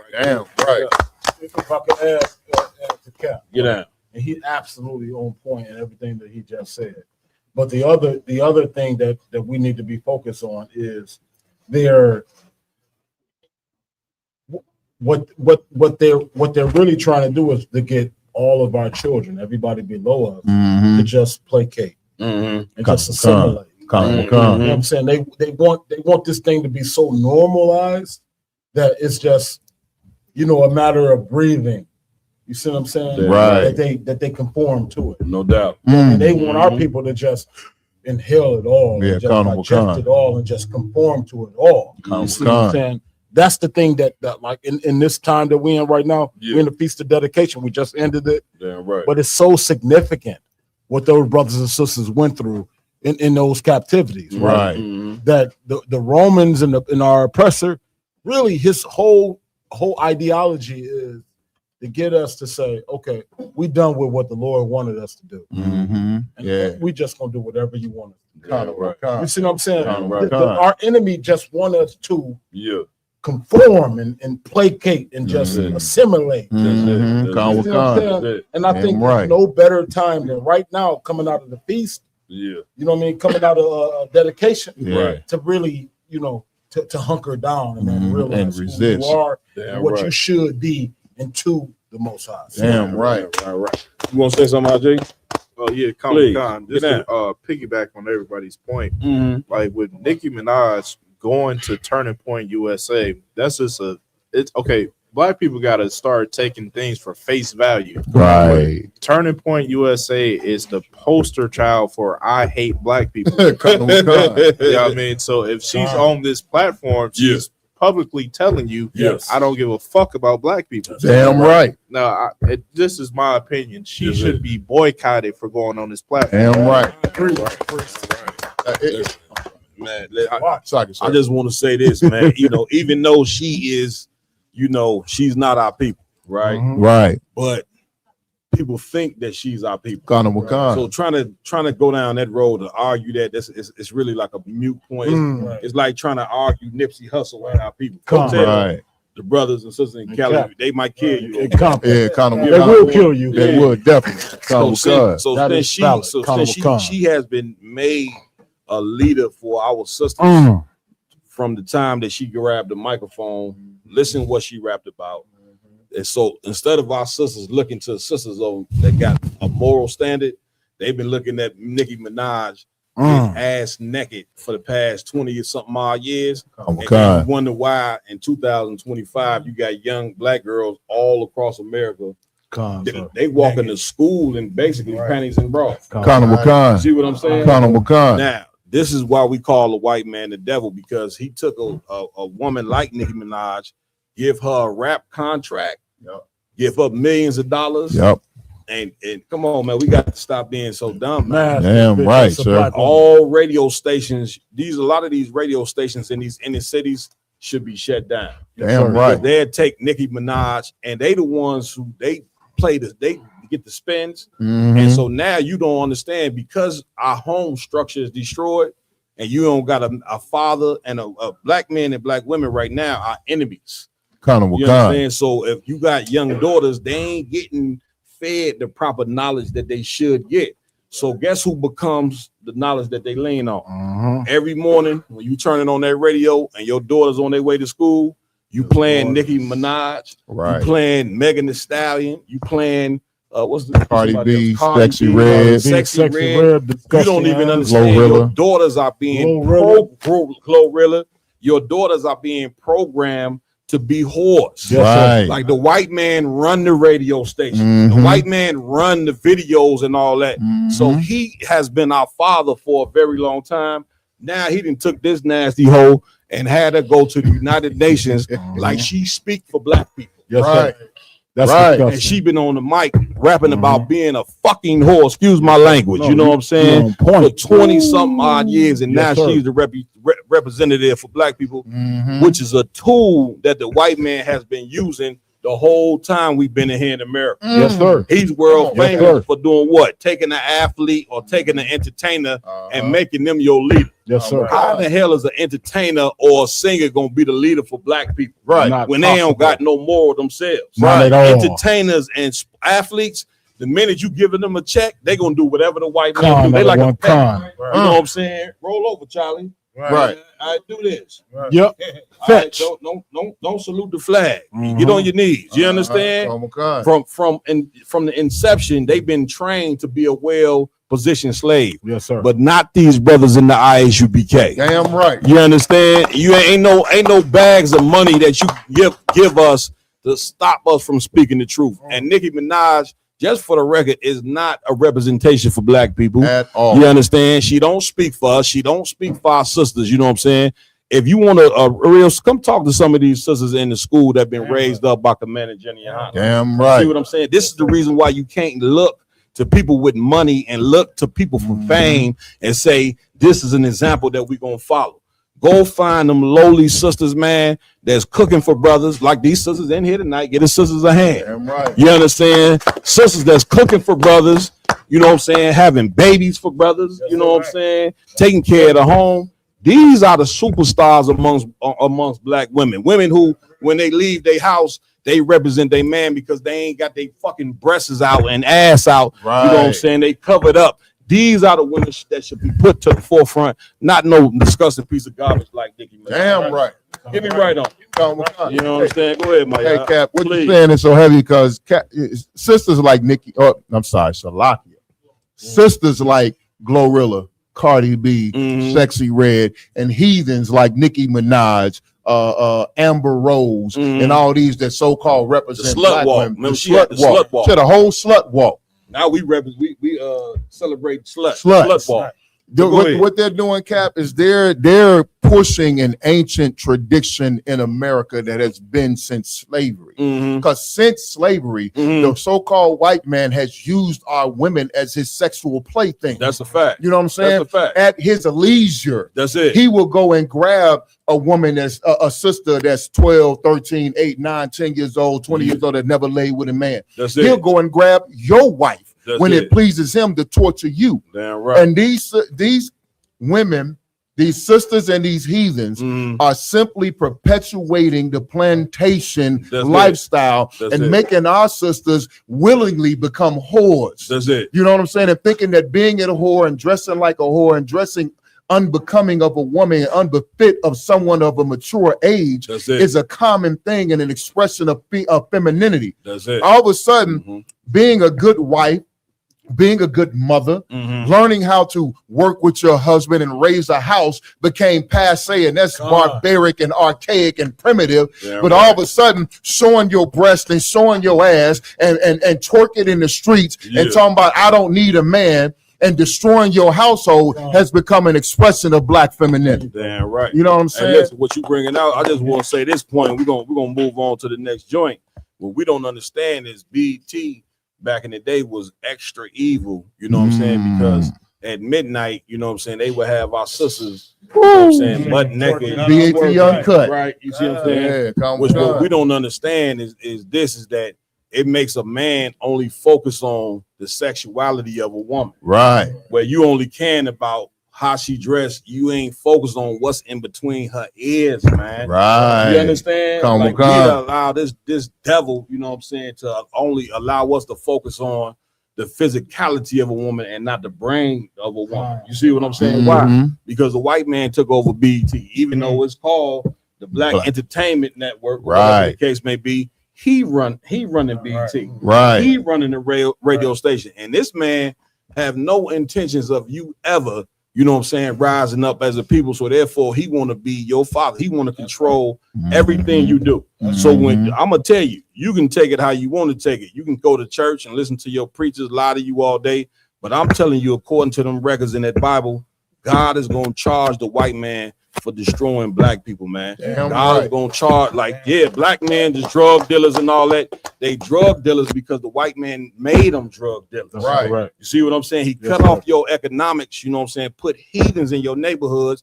And the CIA, according to the records, the CIA brought the crack to the neighborhood and said, That's correct. Instead of you know what I'm saying, working a job that a healthy job to help your people, we giving you this crack. Go sell something to your people that turn your people into a bunch of fucking zombies. Right. You see what I'm saying? Come on, Right. Devon. And then you go out there, man, you know, as a man above, and then you see your people that's less than. That's it. That's a predator. Damn right. That's the part that all you big dope dealer niggas don't realize. That you just a predator on your own people. And you just advancing the agenda of the people that hate you, hate your people as well. Right. Because they put the dope in your control. That's it. And then you go out there and then you advance it to little cats. You call them little niggas. What they call them? What's the word they give y'all? YNs. They call y'all what? YNs. Young niggas. They call y'all what? YNs. You know why they call your YNs? Come on with it. Because y'all stupid as fuck. Because you just gonna go for just anything. You get you a couple dollars while I make thousands of dollars. That's it. So that's the thing, man. That y'all so-called YNs need to become cognizant of or aware of. In another word. Right. You need to be aware of the niggas that taking advantage of you. Damn Just right. like you be aware of anybody else that's taking advantage of you. Right. Like it's a set group of men out here, despite what they look like. Come on, Right. They still want you to do their bidding. That's Damn it. right. Yeah, right. You know Damn what I'm right. saying? Become aware. Like you YNs, man, Salakia, man. You going out there and shooting another young brother like that look like you, Right. on the behalf of some sellout, essentially. Right. Some nigga that don't have no affinity toward your race. You know what I'm saying? Your race as a people, right? You go out there and hurt people because he wants you to. That's right. That's disgusting. Swat. Damn right. Damn right, sir. Lamar, where we going next, Bree? Come on. So we got a couple of videos going in on how not black women, just women out here having 5, 6, 7 baby daddies, thinking that's a normal lifestyle. Come on with it. Yeah, I know you have a son. I have 5. All by the same man? Absolutely not. What's wrong with having kids by the same man? Absolutely nothing. We just don't. Absolutely nothing. Unfortunately, that just was not what panned out in the choices that happened. 5. You mentioned kids. How many kids do you have, baby girl? I have 4. Okay, all by the same man? No, ma'am. How many men? 3. Do you have any kids? Yes, I have 3. All by the same man? No. How many men? 3 different men. Do you have any kids? I do. How many kids? I have 4. All by the same man? How many men? 3. I got 3. I got a 10-year-old, a 1-year-old, and a 4-month-old. Do they all have the same dad? No, I just got 3 baby daddies. Do you have any children? Yes, I have 7. You really have 7 kids? Yeah. You gave birth to 7 kids? Yes. You're 33 years old? Yes. For how many men? 1. Cap. Why are you not with that man? Are you with him? You're married? No, I'm engaged to a different person. Okay, you have 7 kids by somebody else and you're engaged. So why are you calling me? Because my engagement is going left instead of right. And all these kids are by the same man. You can say that. No, I want to know Amina, honey. I don't got time to play these grown ass games with you. Okay? So you have 7 kids. Are they all by the same man or not? Some of them are. How many men do you have kids by? 5. So how did you tell me all your kids were by one man? Fucking you. Do you have any kids? Rage quit. I do. Brace yourself. I have 7 children. Are they all by the same man? No. How many men? 5. How many kids do you have? I have 7. You have 7 children? I How old do. are you? I'm 34. Are they all by the same man? The last 4, yes. Why you not with this man? Because you got a 4-year-old, 2 3-year-olds, and a 1-year-old. Long story. When I met him, I didn't know he was married until I got pregnant, and that's when I found out. He ended up How long did you date him before you found out he was married? a year. Okay, so that means you had 4 kids by him knowing he was pregnant. Married. After I found out. Do you have any kids? Yes, I have 7. You have 7 kids, really? Mm-hmm. So you pushed 7 kids out of your vagina? The last one I had a C-section, but yes, By how many men? 3. And do you have any children? Yes, I have 5. All by the same man? No. How many So, men, 3. babies, girls, do you have kids by? 3. 3. How many kids do you Good. Hey, come on, man. Where we going? Like, go ahead, I think. Common concert, man. This is like a damn epidemic right now. Go ahead, Cap. Like this is like an epidemic of black women and black men not knowing how to have a relationship. Right. We were just talking about this the If other y'all day. could, everybody could keep y'all voices down, Baba Shaw. Go ahead, RJ. We just talked about this the other day. It was a sister that had 6 baby daddies. Right. I never heard of that in my life. Right. I heard of 3, but 6, which is just insane. Can we get a paper towel over here, Baba Shaw? It's just a tall tale sign as a people. We don't know what the fuck we doing. Damn right. Yeah, give it up. Give it up. My y'all, come on. Hey, if I could, sir, Please. I just want to say that ISUPK is the cure for this. Yeah, right. You know what I'm saying? Because these sisters are running around, they're with men, they're leaving men, men are leaving them. Listen, in the ISUPK, we train brothers and sisters, we teach brothers and sisters what marriage really is. That's where you got to You know what I'm saying? And if these sisters knew, if these sisters and these brothers, I'm not going to leave the brothers out. No doubt. You know what I'm saying? If these brothers and these sisters understood the concept of marriage from when they were younger, That's it. they wouldn't be out here having 3, 4, 5 baby daddies. Damn right. 3, 4, 5, 6 baby mamas and thinking it's a badge of honor. You can flex. That's not a flex. Damn right. It's a tragedy. Damn It's a right. sign of our destruction and our oppression. Damn right. You know what I'm saying? That's right. And once again, like I'm gonna say, the ISUPK under Commander General Yohana Damn right. is the cure and the answer for those sisters that are lost, that are going in and out of relationships and continuing to have babies. All of those sisters on that video need to go to ISUPK.com, find the school in their area, and learn what it is to be a woman. Damn right. Get down, Lamar. If I may, like, with this topic and the last one at that, like a big portion of how I see it is that we got to blame that whole feminine movement, Feminist movement. the feminist Come on. movement, in the saying that a woman is independent and she's better off without a man. If you're not happy, just leave the relationship, regardless of the situation you're in. That's it. You understand? That's why women end up with this many kids, that many Right. kids, this many baby daddies, Right. because they are taught that. Well, if you don't like the marriage anymore, just leave. That's You it. understand? Put them on Right. child support. You'll get paid by the government. That's Then it. move forward. That's it. You understand? Teaching that, oh, well, black men don't got to be in the house. The more kids you have is a bigger check you're going to get from the white man. Yeah. And since money rules the earth right now, That's it. of course we're going to keep doing that as people. Damn right. You understand? Bon, you want to say something?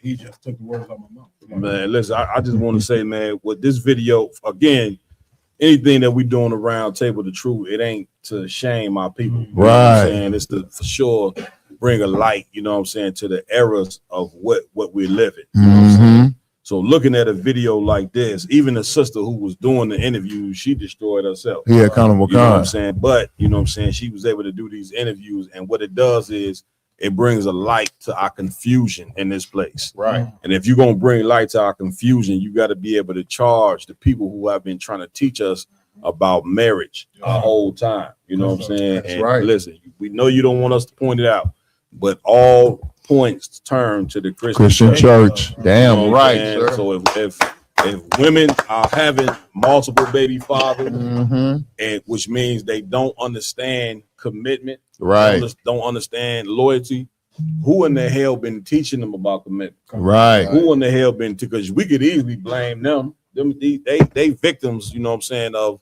what white supremacy has turned us into. That's right. Right. So we could easily look at them and blame them, but the Lord gonna blame the leadership of the people. You get my point? That's right. And the people that's been teaching us about marriage is the Christian church, which goes to show you that the Christian church has no idea what the hell they doing at all. At all. When it pertains to trying to teach us about marriage. Right. You understand? Right. According to the Bible, sisters and brothers, sex is marriage. That's right. That's You right. understand? That Bible, when you go on them records, that Bible tell you the first man you sleep with, it should be the only man that you be with. That's right. Shouldn't be no such thing as multiple baby daddies. And this exists because the church is telling a woman, thou art loose. They ain't even teaching them sex is marriage. You know what they teaching them? A piece of metal is more important than who you give your body to. Right. A piece of paper is more important. A ring.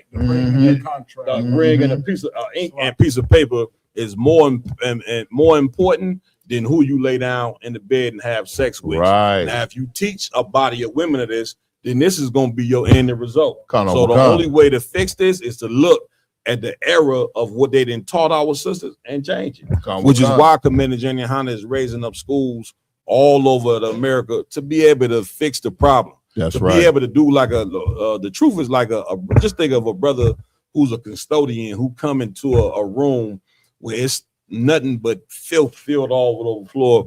He got to take the mop. He got to take the bucket. You know what I'm saying? And he got to clean the mess that somebody else done left. Damn And right. that's what the Christian church has done. They didn't left us in a mess. They didn't left us in a state of confusion. And so now us being the priests and prophets of the Lord, Damn we got to right. go up and fix a mess. You know what I'm saying? That these brothers, these cats in the Christian church then left to where That's we right. listen, it's 2025. Damn right. You know what I'm saying?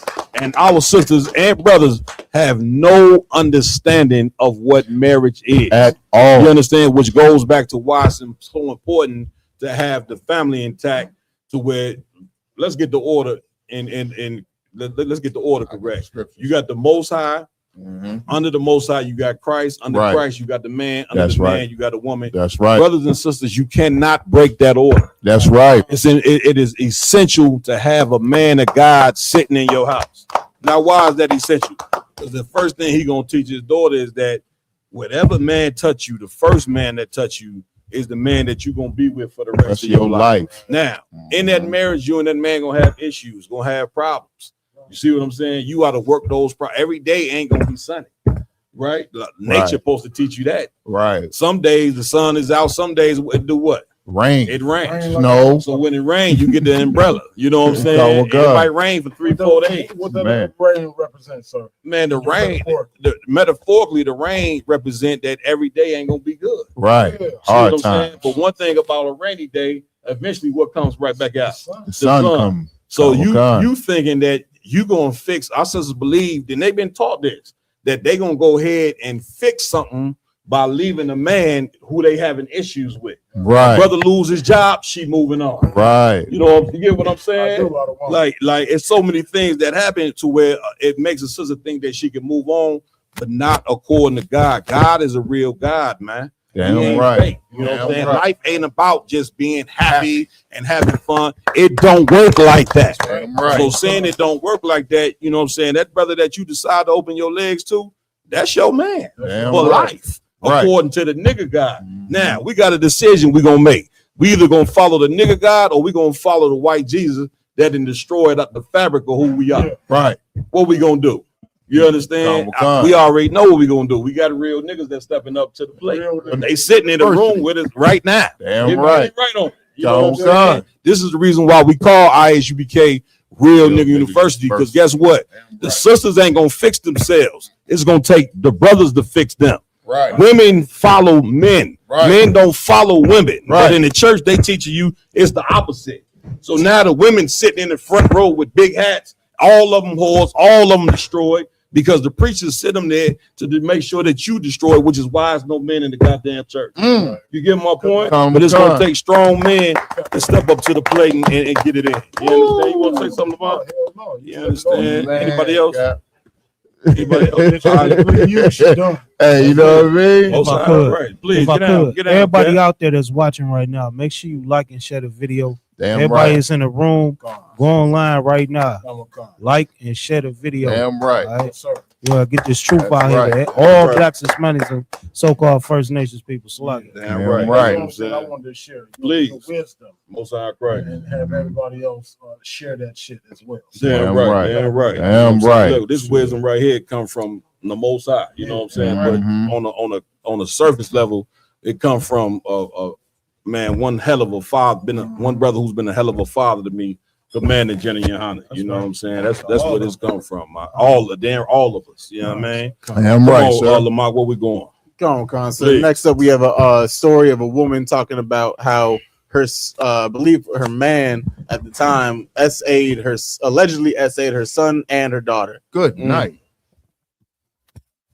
A bit more details of what happened to my daughter in 2017 Oh, by a monster Damn. named Ramon Kelly, who was located in Saginaw, Michigan, who me loves tell you, I working can with turn it up a little children bit, because he's a fucking monster and he prey on children. Let's go. He likes to manipulate children, so he steals their minds and they run away from their parents like he did my son.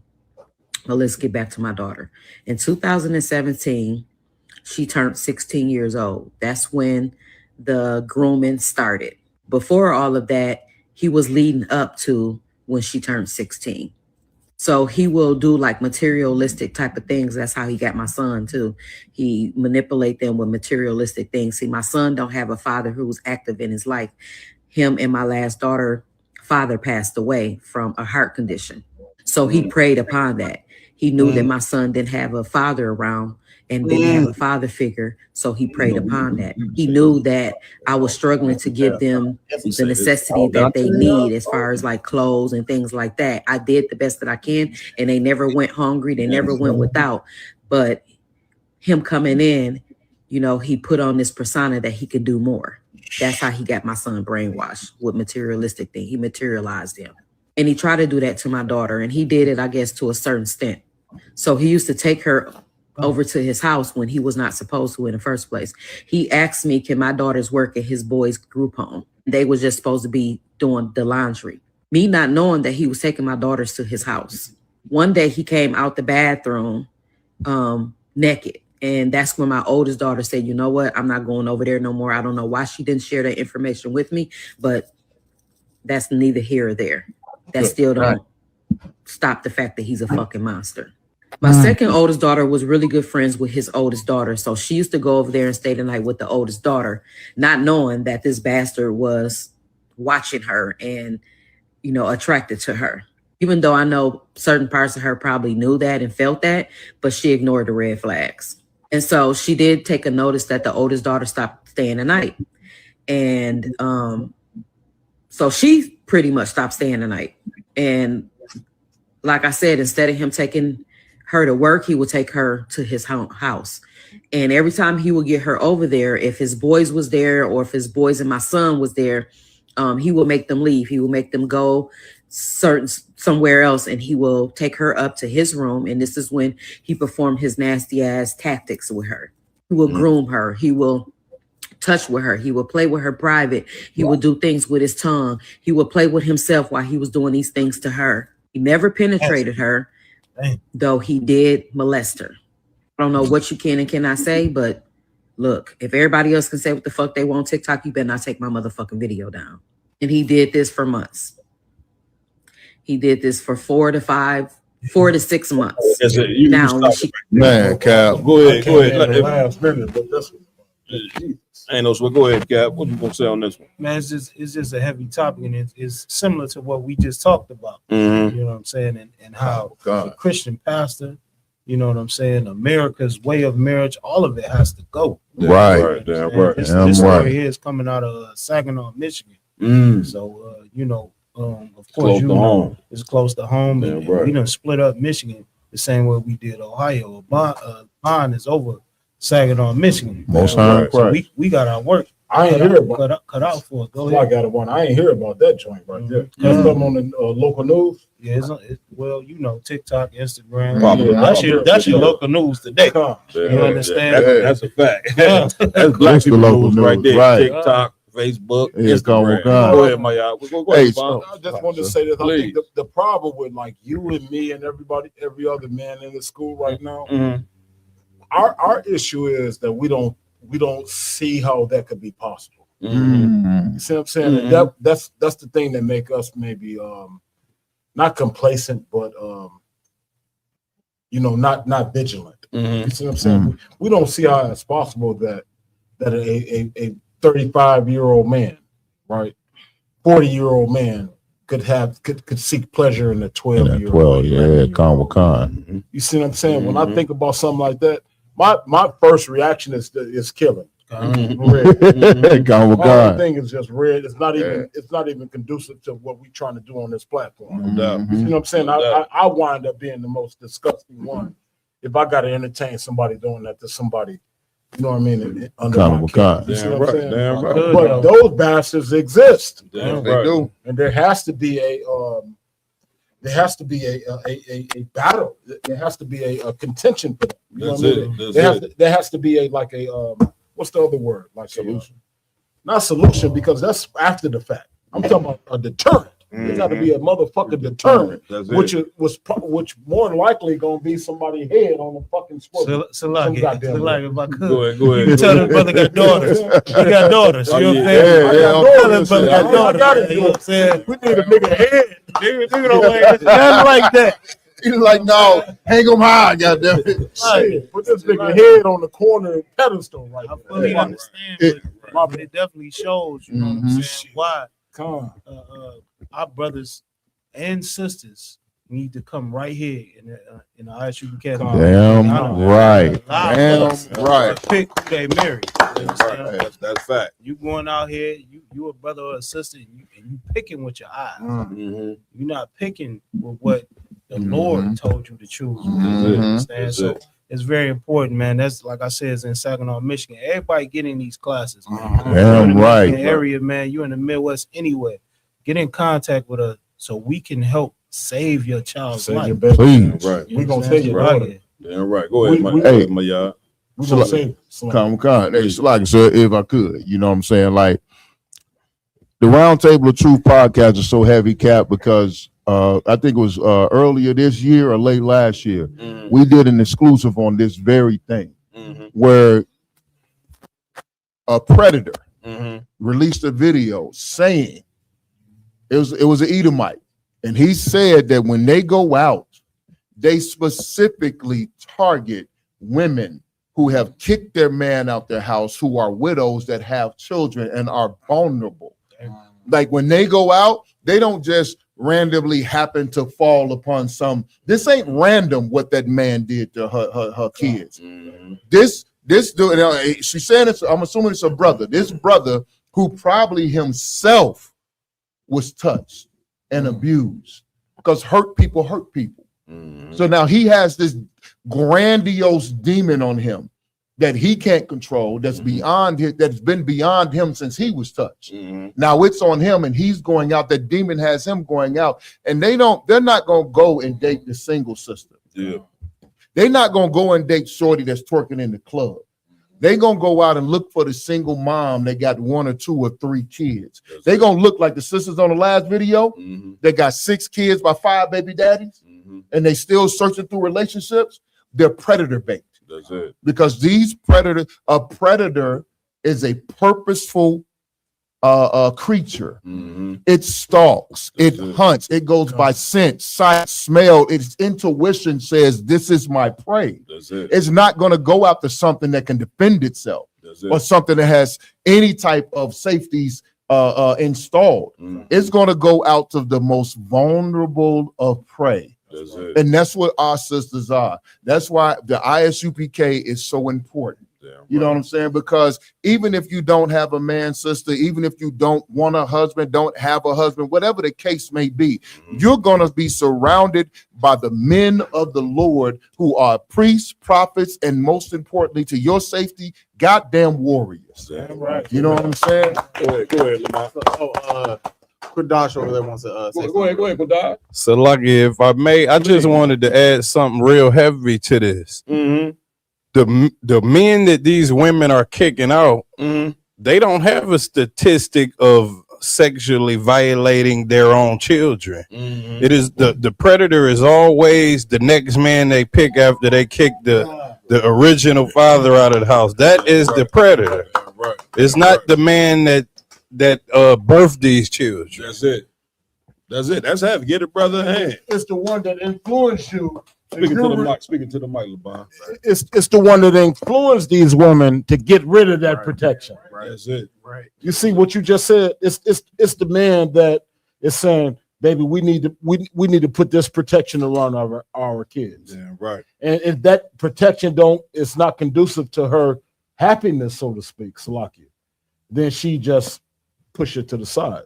And then more than likely what happens next is some invitation of some molestation, man. Damn right. Damn right. Lamar, go ahead, bro. Come on, next one. No, I thought you had something to say. I just raised my hand so I can get you know what I mean? I just want to say, man, you know, the deterrent, you know what I'm saying, like your brother was just saying, is having a strong man and having a woman. A woman's strength is recognizing that she need a man that obeys the Lord. Right. You ask for a deterrent.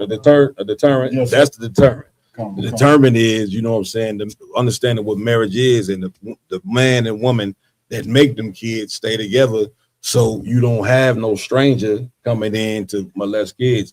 Like the brother was bringing out, these cats are predators, so they look for women where remember the scriptures say, where there's no hedge, there's no protection. You see what I'm saying? So it's important that we talk about this, and these topics we went over so far, they hard topics to go over, you know what I'm saying? But if you're gonna kill the demons that live amongst us, you gotta address it. You gotta bring awareness to what the hell is going on. Our children are being molested at an all-time high because they not being protected by whom they should be protected by. You get what I'm saying? So where there's no hedge, there's no protection. So that's why it's bigger than just the law, statutes, commandments, because with those commandments and laws comes wisdom, comes knowledge. You know what I'm saying? And we can't continue to try to go around what the Lord say. And see, black people, we want to try to establish what we think is right. You see what I'm saying? But what we think is right ain't working. You understand? Because at the end of the day, you see so many of our young brothers, they LGBT. So many of our young sisters, they live in a lesbian lifestyle.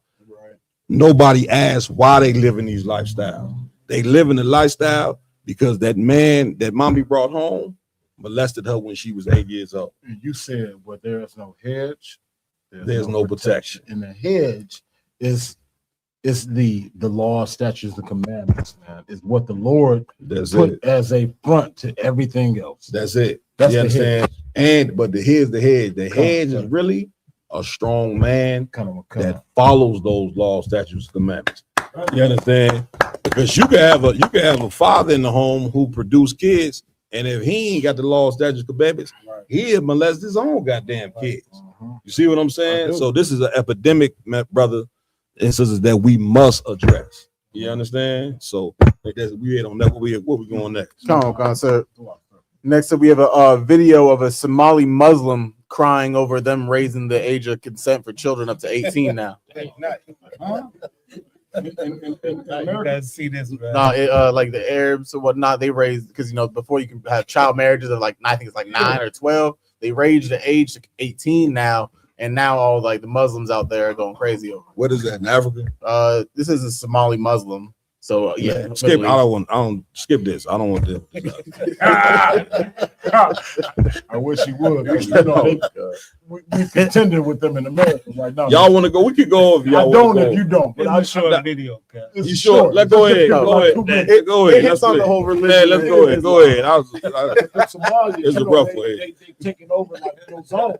Nah, let's do it. Let's do it. Let's do it. mugdiya maalin madow ah shalay baarlamaanka wuxuu u soo saaray ama uu go'aan ku gaaray wax la aqbali kara ma aha annaga muslim baan nahay boqolkiiba boqol muslim baan nahay Soomaali ilaahay ha laga cabsado arrintan arrinka hortag u baahan waaye aabay culimadeena Soomaaliyeed aabay culimadeena Soomaaliyeed warisal anbiyaa baa tihiin idinka hadal maqalnaa maxaa dhacay maxaa loogu aamusan yahay arrintan aaway sheekh sumow aaway ma noola miyaa aaway sheekh shaakir ma noola miyaa war aaway culimadeena ilaahay ka cabsan war ilaahay ka cabsan ilaahay u laaban sheekh maxmed maalin abshir aaway sheekh nur cali jimcaale aaway war ilaahay ka cabsan sheekh cabdirasaaq ashari aaway war ilaahay ka cabsan war ilaahay ka cabsan arrintan la aqbali kara ma dadkan waana rogayaan ilaahay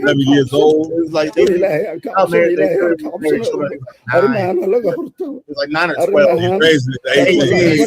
and that's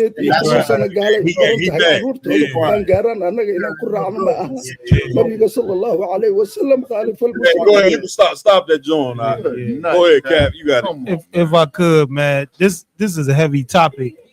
If we could, in the room, noise in the room, y'all got to break it down. See, your sisters in here don't like that. Sisters forgot the damn podcast. Right. They had their own podcast. Going on.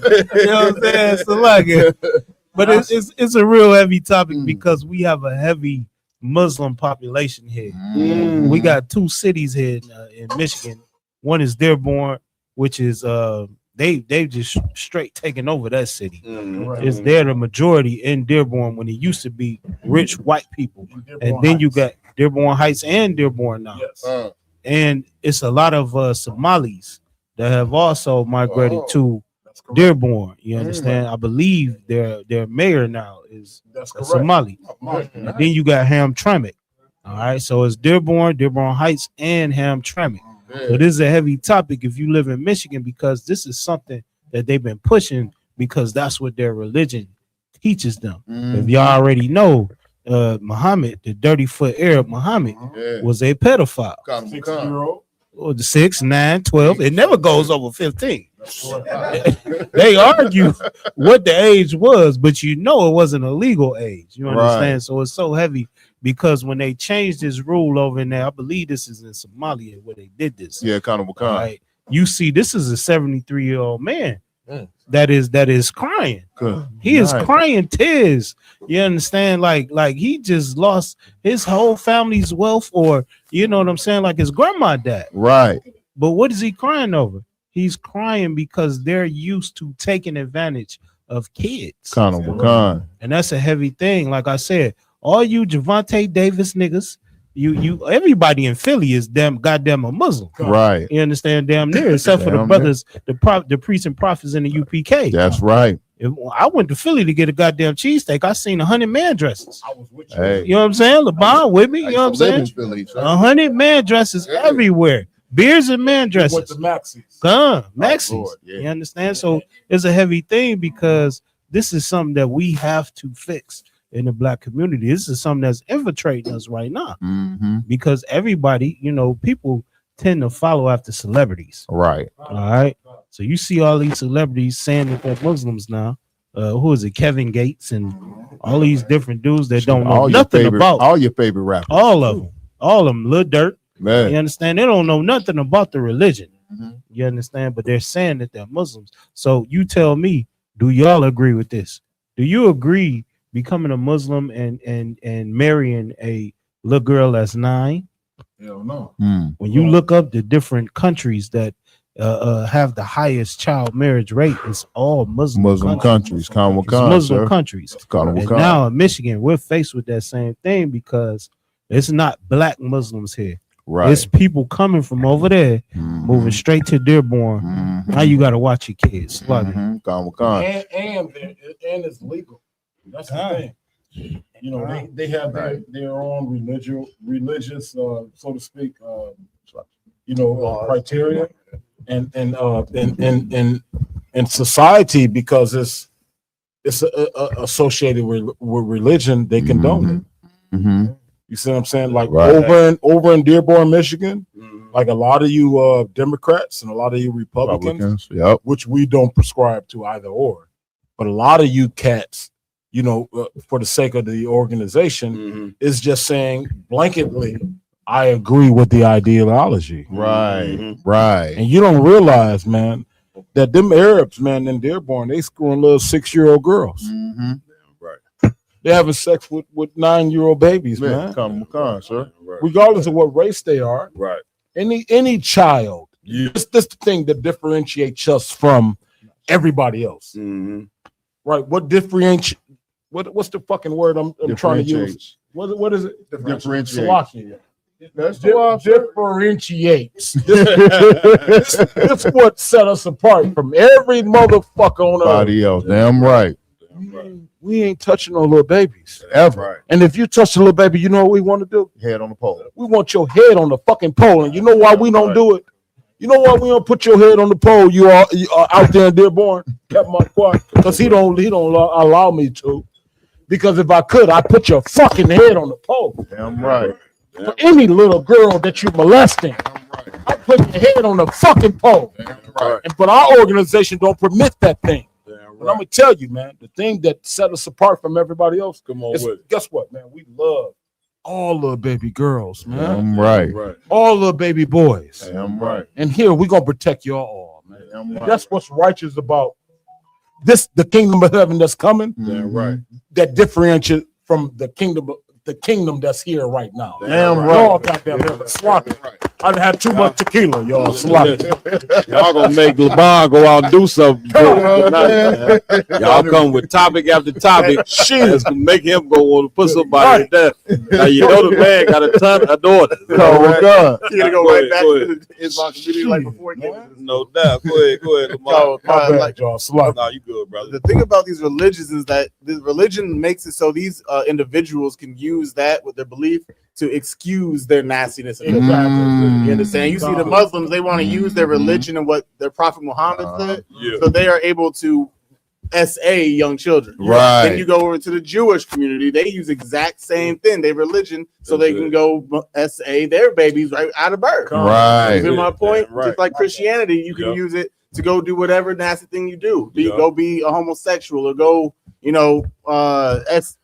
whatever they do. Whatever they do. Like they hide behind religion for all their evil acts. Right. That's it. You get my point? That's That's the disgusting thing about religion, because it's okay. Damn or right. that you're forgiven for your act. That's right. Or whatever the case may be. Damn right. Listen, if I'm coming to you, Maya, if you could, IG, can you find in the hadith where the cat who started Islam, you know what I'm saying, Muhammad, he married like an 8-year-old. You see what I'm saying?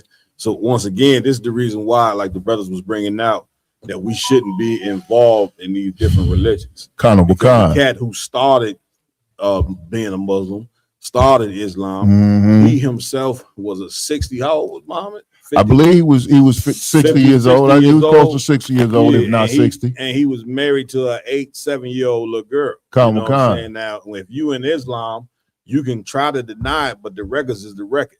And this is who you follow. Right. This is the reason why Black and Hispanic and Native Indian men should not be involved in their religion. Damn right. See what I'm saying? Because their religion has no morals. Right. Cats, you know what I'm saying? They sleeping with little girls.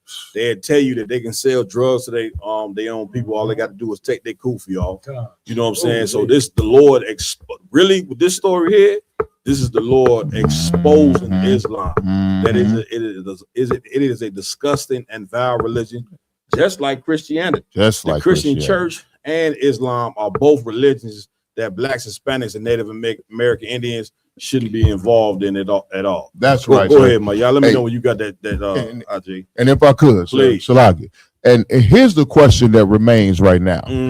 If you are a Black man, a Hispanic man, or a Native American man, no matter where you're at in the world, now you have a choice to make. Come on. Why are you still in Islam? That's it. You know what I'm saying? I don't care if you Shiite, if you Sunni, if you NOI, FOI, whatever you want to put in front of it. The nature of your religion is being exposed, and the nature of your religion has its depths. Yep. The founder of your religion That's it. was a pedophile. That's it. You know what I'm saying? So if your religion was founded by a pedophile, guess what? You are what your leader is. You support that. I don't want to hear it's parts of that. No, because if you don't support that whole Quran and everything that your fake prophet did, then you're no better than the Christian that you're trying not to be, that don't follow everything in the Bible. That's right. You know what I'm saying? So now if you're a Black, Hispanic, or Native American and you are a Muslim, it is time for you to decide if you want to be a truly righteous man. Because the whole purpose they joined Islam was because they think it's so righteous and they think it's so pure. Well, Islam plagiarized being an Israelite. They plagiarized our culture. Muhammad plagiarized our culture and created his own religion of it. So if you really are a righteous man, if you don't support these deviant behaviors, then it's time for you to come into the ISUPK under Commander General Yohana. That's it. I will what you holding? Come on, this is the hadith. The prophet married Aisha when she was 6 years old. She was what? 6 years old. Now listen, for all you brothers that's in Islam, listen good. This is your father. This is who you following in that stinking, filthy Arab religion. Read. And consummated his marriage when she was 9 years old. She was how old? 9. This is a baby. You understand? This is a full-grown man that consummated the marriage, meaning he had sex with a 9-year-old little girl. He entered her at 9 years old. That's what consummation means. Ask you a question. Please. So he first did what at 6? What was it that he did at 6? Married her. Meaning he did what at that age? A ceremony. Right. Don't think marriage like how we say marriage. You understand? Meaning he took her at 6 years old and said, "She here. This is gonna be his wife." And then he consummated, meaning he had gave her sex 3 more years at 9 years old. 9 years old. This is who you following in the religion of Islam. And once again, it's no different than the religion of Christianity. Can I ask you a question out of just one? real one point, real quick, which is why the Lord said that we was gonna in this slavery, we was gonna follow gods of wood and stone. Wood being Christianity, stone being Islam. Damn right. So if you're a Muslim, knowing that, you're a Muslim, knowing that, and the Muslims, every Muslim that I ask about this right here, they admit that 6-year-old he married her, 9-year-old he had sex with her. Right. So if you're a Muslim, are you condoning your little 9-year-old having sex with some grown ass fucking 70-year-old? If you're a Muslim and you know the records of what we reading, which most Muslims do, then you're condoning what this man did. Damn right. You are saying, you know what I'm saying, that it's okay for a grown man to sleep with a 9-year-old girl who normally at that age, you know what I'm saying, will be playing with dolls, toys. Right. Her mind ain't even developed. Her body ain't even developed. Right. But you as a full-grown man laying down with a 9-year-old. Good enough. And if you are in that religion and you know this, then you are condoning what Muhammad did thousands of years ago. That's right. And listen, and I ain't sure if you condoning it, and if you know he did it, I ain't sure you ain't doing it. Right. If you know he did it, and you know he the father of this religion, and you still in this religion, then this is more than likely what you are. Yeah, Go ahead. Come on, I please. apologize. No, you got it. Come on, let's get get it. It's a pedophile religion. That's exactly what I'm saying. Damn right it is. I ain't saying that. The brother read it. Right. If I could finish reading what you got. Come on with it. Aisha remained with the prophet for 9 years to his death. That's it on that. So if you want to have sex with 9-year-old babies, 6-year-old man, you might want to go to Muhammad. Listen, that's why a lot of them. If I real quick to put you on a point, please contrast that to what we say is a acceptable age to take a girl or a woman. Yeah, that's man. Listen, that's a beautiful question. Please, the acceptable age for a Black, Hispanic, or Native Indian woman, which is an Israelite, is when her father says she's ready to be with a man. Damn right. Unfortunately, in the truth, we don't go off, you know what I'm saying, what people go off in the world where they say a woman's intuition. Right. See, a woman's intuition. she good. She can have sex right now. Yeah, you know what I'm saying? The worst thing you could do is allow your daughter you know what I'm saying, to go marry a man that you don't approve of. Right. That's not our culture, black people. Right. You understand? Like allowing our daughter, and I know a ton of our women, they don't want to hear this because again, the truth is hard to the ears. The truth is that medicine, you know what I'm saying, that's nasty to take, but when you wake up in the morning, you ain't got that cold no more. Right. You ain't worried about how nasty it was then. You know what I'm saying? When you take that medicine and take away that flu. And that's what the truth is. The truth is the medicine that we don't want to hear. But what I love about being in the UPK, we don't give a damn what you don't want to hear. That's right. We don't care.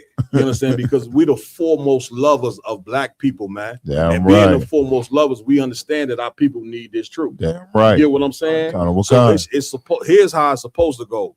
A daughter get raised up by a father that it follow these laws, statutes, commandments, and he may say at 18, even though she's 18, she still ain't ready.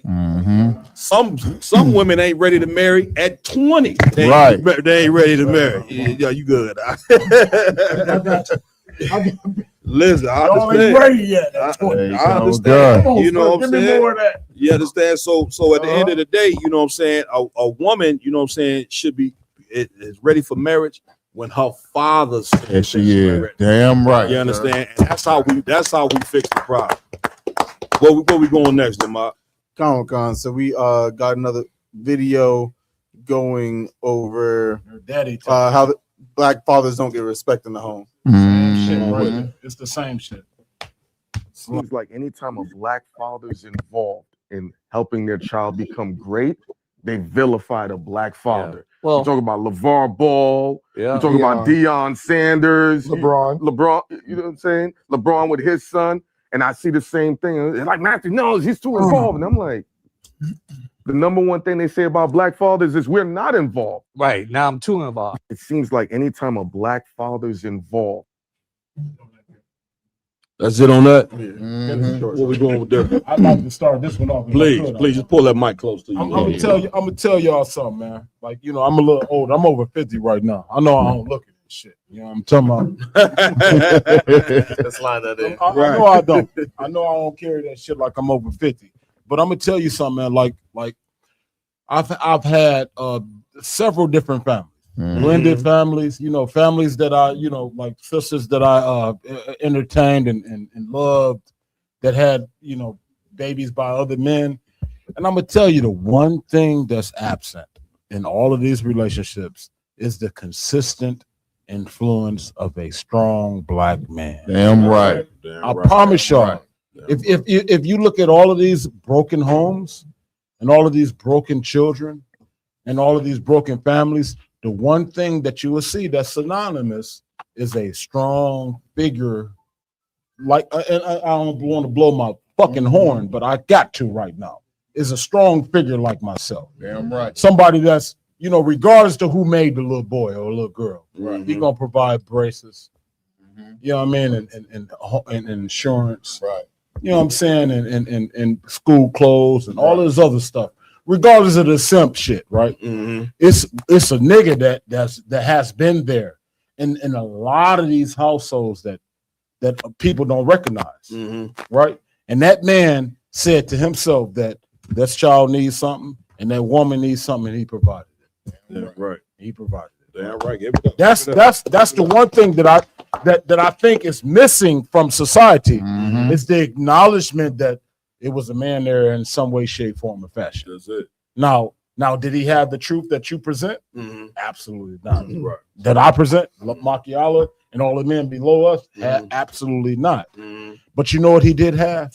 He had that zeal that the Lord speaks about that didn't come from knowledge, but just came from a perspective that this child needs something, and bam, I'm in a position to give it to him. Damn right. You understand? But not according to knowledge. Now, if you had the knowledge of the Lord, you know what you've done with that bitch? As soon as you saw her, left her fucking ass right there on the sideline. That's the knowledge of the Lord, Salaki. No, you right. The knowledge of the Lord is leave that big mouth, you know what I mean, disagreeable, argumentative bitch right there on the fucking sideline. But your goofy ass, I'm gonna straighten my crown up when I say this shit right here. But your simp ass said, I'm gonna sit here and take up that empty space. And there's so many brothers, man, like that don't. And I gotta say this, please. There's so many brothers that sitting on the sideline, man, that then took up that space that don't get no credit. Damn right. Them brothers, man, you don't hear nothing about them. Not a thing. But it's many of these brothers that's out there right fucking now that do fuck my bad. Brother, like, get a brother a hand. I'm telling y'all, man. The brother passion. I'm older than probably everybody in the room, and I'm gonna tell you something, man. There's a lot of brothers out there that have stepped up, and probably in a lot of y'all life, y'all don't even realize it, man, because y'all half my age. Damn right. It was a nigga that really wanted to step up and be influential in y'all lives that y'all don't remember no more. Mm-hmm. Right. He out there, man, and he like, damn, I wish them kids would have. Let's get the brother. Come, Go ahead, priest. Please, come on with it. Go get the mic. My bad. No, you good, brother. Good. Salaki. If I could, I don't want what you bring it out so heavy. There was a brother that my mother dealt with who she didn't have no kids by, but this brother took on the responsibility of me and my brother. You know what I'm saying? And at my slavery, I drive for public transportation. I see this brother, like, passing through. And every time I stop, I see him. I tell him, "Thank you, man. I really appreciate what you did for us." Because he didn't have to do it, but the brother was the father figure that we never had. You know what I mean? So what you're saying is heavy. That's if I could. Please. And I don't mean to go off too long, right? Please. But it's a lot of brothers out there, man, that like myself, that was raised without a father, and then when he grew up himself and meet women that have children that don't have fathers, he step into that role, and then so many years transpired where those kids don't even remember him. Yeah, the ones that he stepped into and tried to, provide something. No doubt. No, that's heavy. A lot of brothers out there like that. That's it. Well, listen. When it comes to the respect factor, black men ain't gonna get no respect in America. You know what I'm saying? When you keep looking to the man who destroyed you for respect, you know what I'm saying? Like, I love, you know what I'm saying, got to come from us. If it is an award we looking from, it got to come from us. So the only way that a black man got to get respect is it got to come from us, from black men, from the people. We look into the white man who was the devil. We looking for him to get respect when he ain't never gonna respect you. Damn See, right. his job is to oppress you to make sure that you never, you know what I'm saying, achieve the thing that you need to achieve, which is the kingdom of heaven. Right. Again, if you're a black, Hispanic, and Native American Indian, understand when you born into that race, you born into a royal seat. But that royal seat ain't gonna be given unless it's earned. Yes, and sir. listen, and part of earning it is understand that you got to be focused on your people, like the Chinese is focused on theirs. Yes, sir. The Chinese, they ain't worried about getting respect from America. They ain't worried about getting respect from nobody but their own people. And that's what we got, like what you were just bringing out, passionate as people need to see that passion. They need to hear that. You know what I'm saying? Because black men don't get no respect in here because we looking for respect from the people that don't matter to us. Right. I ain't sitting there worried about no Grammy or no award from the so-called white man. I'm worried about that I get the honor and respect from my own people. Right? And when we start focus on that, then you know what I'm saying, we moving in the right direction. Come on, Padaz Kabar. So lucky, if I may, sir, for me, it goes even deeper too. I'm just adding on, piggybacking off what y'all saying, because I done read a few history books that I done got into that was located on the ISUPK website. One of them was called Two Babylons. And when you go into that book, you realize that every heathen nation took the father out of their religion and they left, like, for example, you got Cronus, Zeus, and then his mother. All they talk about is Zeus and his mother. They took the father out. They put that on the Bible, which it doesn't exist because Jesus has a father named Joseph, but all they talk about is Jesus and Mary. They did that same thing within Africa and talked about Horus and Osiris and Isis, right? And they took Horus out. Yeah. So when you follow these fake religions and follow these other customs of heathens, you end up behaving like them and not having a father in the household. Damn right. Damn right. Get a brother in hand. Come on, where we going next? Come on. Last but not least is a video talking about how there's no good husbands in the house. It's the same. Yeah, everything's. Yeah, we gonna flip that. You know, man. I see y'all wanted to address the same topic tonight. Man, listen, I want to give it up, man. First and foremost for Captain Hadar Yala, even though he ain't here. You know what I'm saying? Also for Officer Laban for sitting with us. All the brothers, you know what I mean, that's in here, give them a hand. The sisters as well, cook the food, serving the food, man. It's been one, you know what I'm saying? Round Table of Truth, live from Detroit, Michigan. I told y'all we was gonna get it in. You know what I'm saying? We ain't done. You know, we about to get in some more after the podcast. Okay. I'm having a hard time doing the podcast the whole time. Because the damn chicken, you know what I'm saying? It's been fucking, you know. Listen, I'm trying to drop something, but the whole time I'm smelling the chicken over I ready to get this shit over. Salaka, you know what I'm saying? But, man, we did definitely had a hell of a time, man. I love these brothers, man. Love what they doing, man. If you didn't in Detroit or in Michigan, get in contact with ISUBK Detroit so you can change your life. Damn right. So with that being said, I want to give it up to my host that rock it out with me every week, Officer Lamakiala. Get a brother a hand, please. Any announcements? Come on. As always, make sure to go like, follow, share, subscribe to all Round Table of Truth, Real Nigga University social media pages out there. Make sure to get in contact with Detroit under Captain Hadar Yala, Captain Al-Quad, and Commander General Hana. Reach out to them. You understand? And get taught the real knowledge of the Lord. Damn right. That's right. Damn right. Give it up. I also want to give it up to Officer Iwalam Gabar. Anything you want to say, Iwalam? Shit, that nigga speak for itself if I could. Damn right. Damn right. That nigga right there, just like every man you just introduced. Allah, love that brother. Damn right.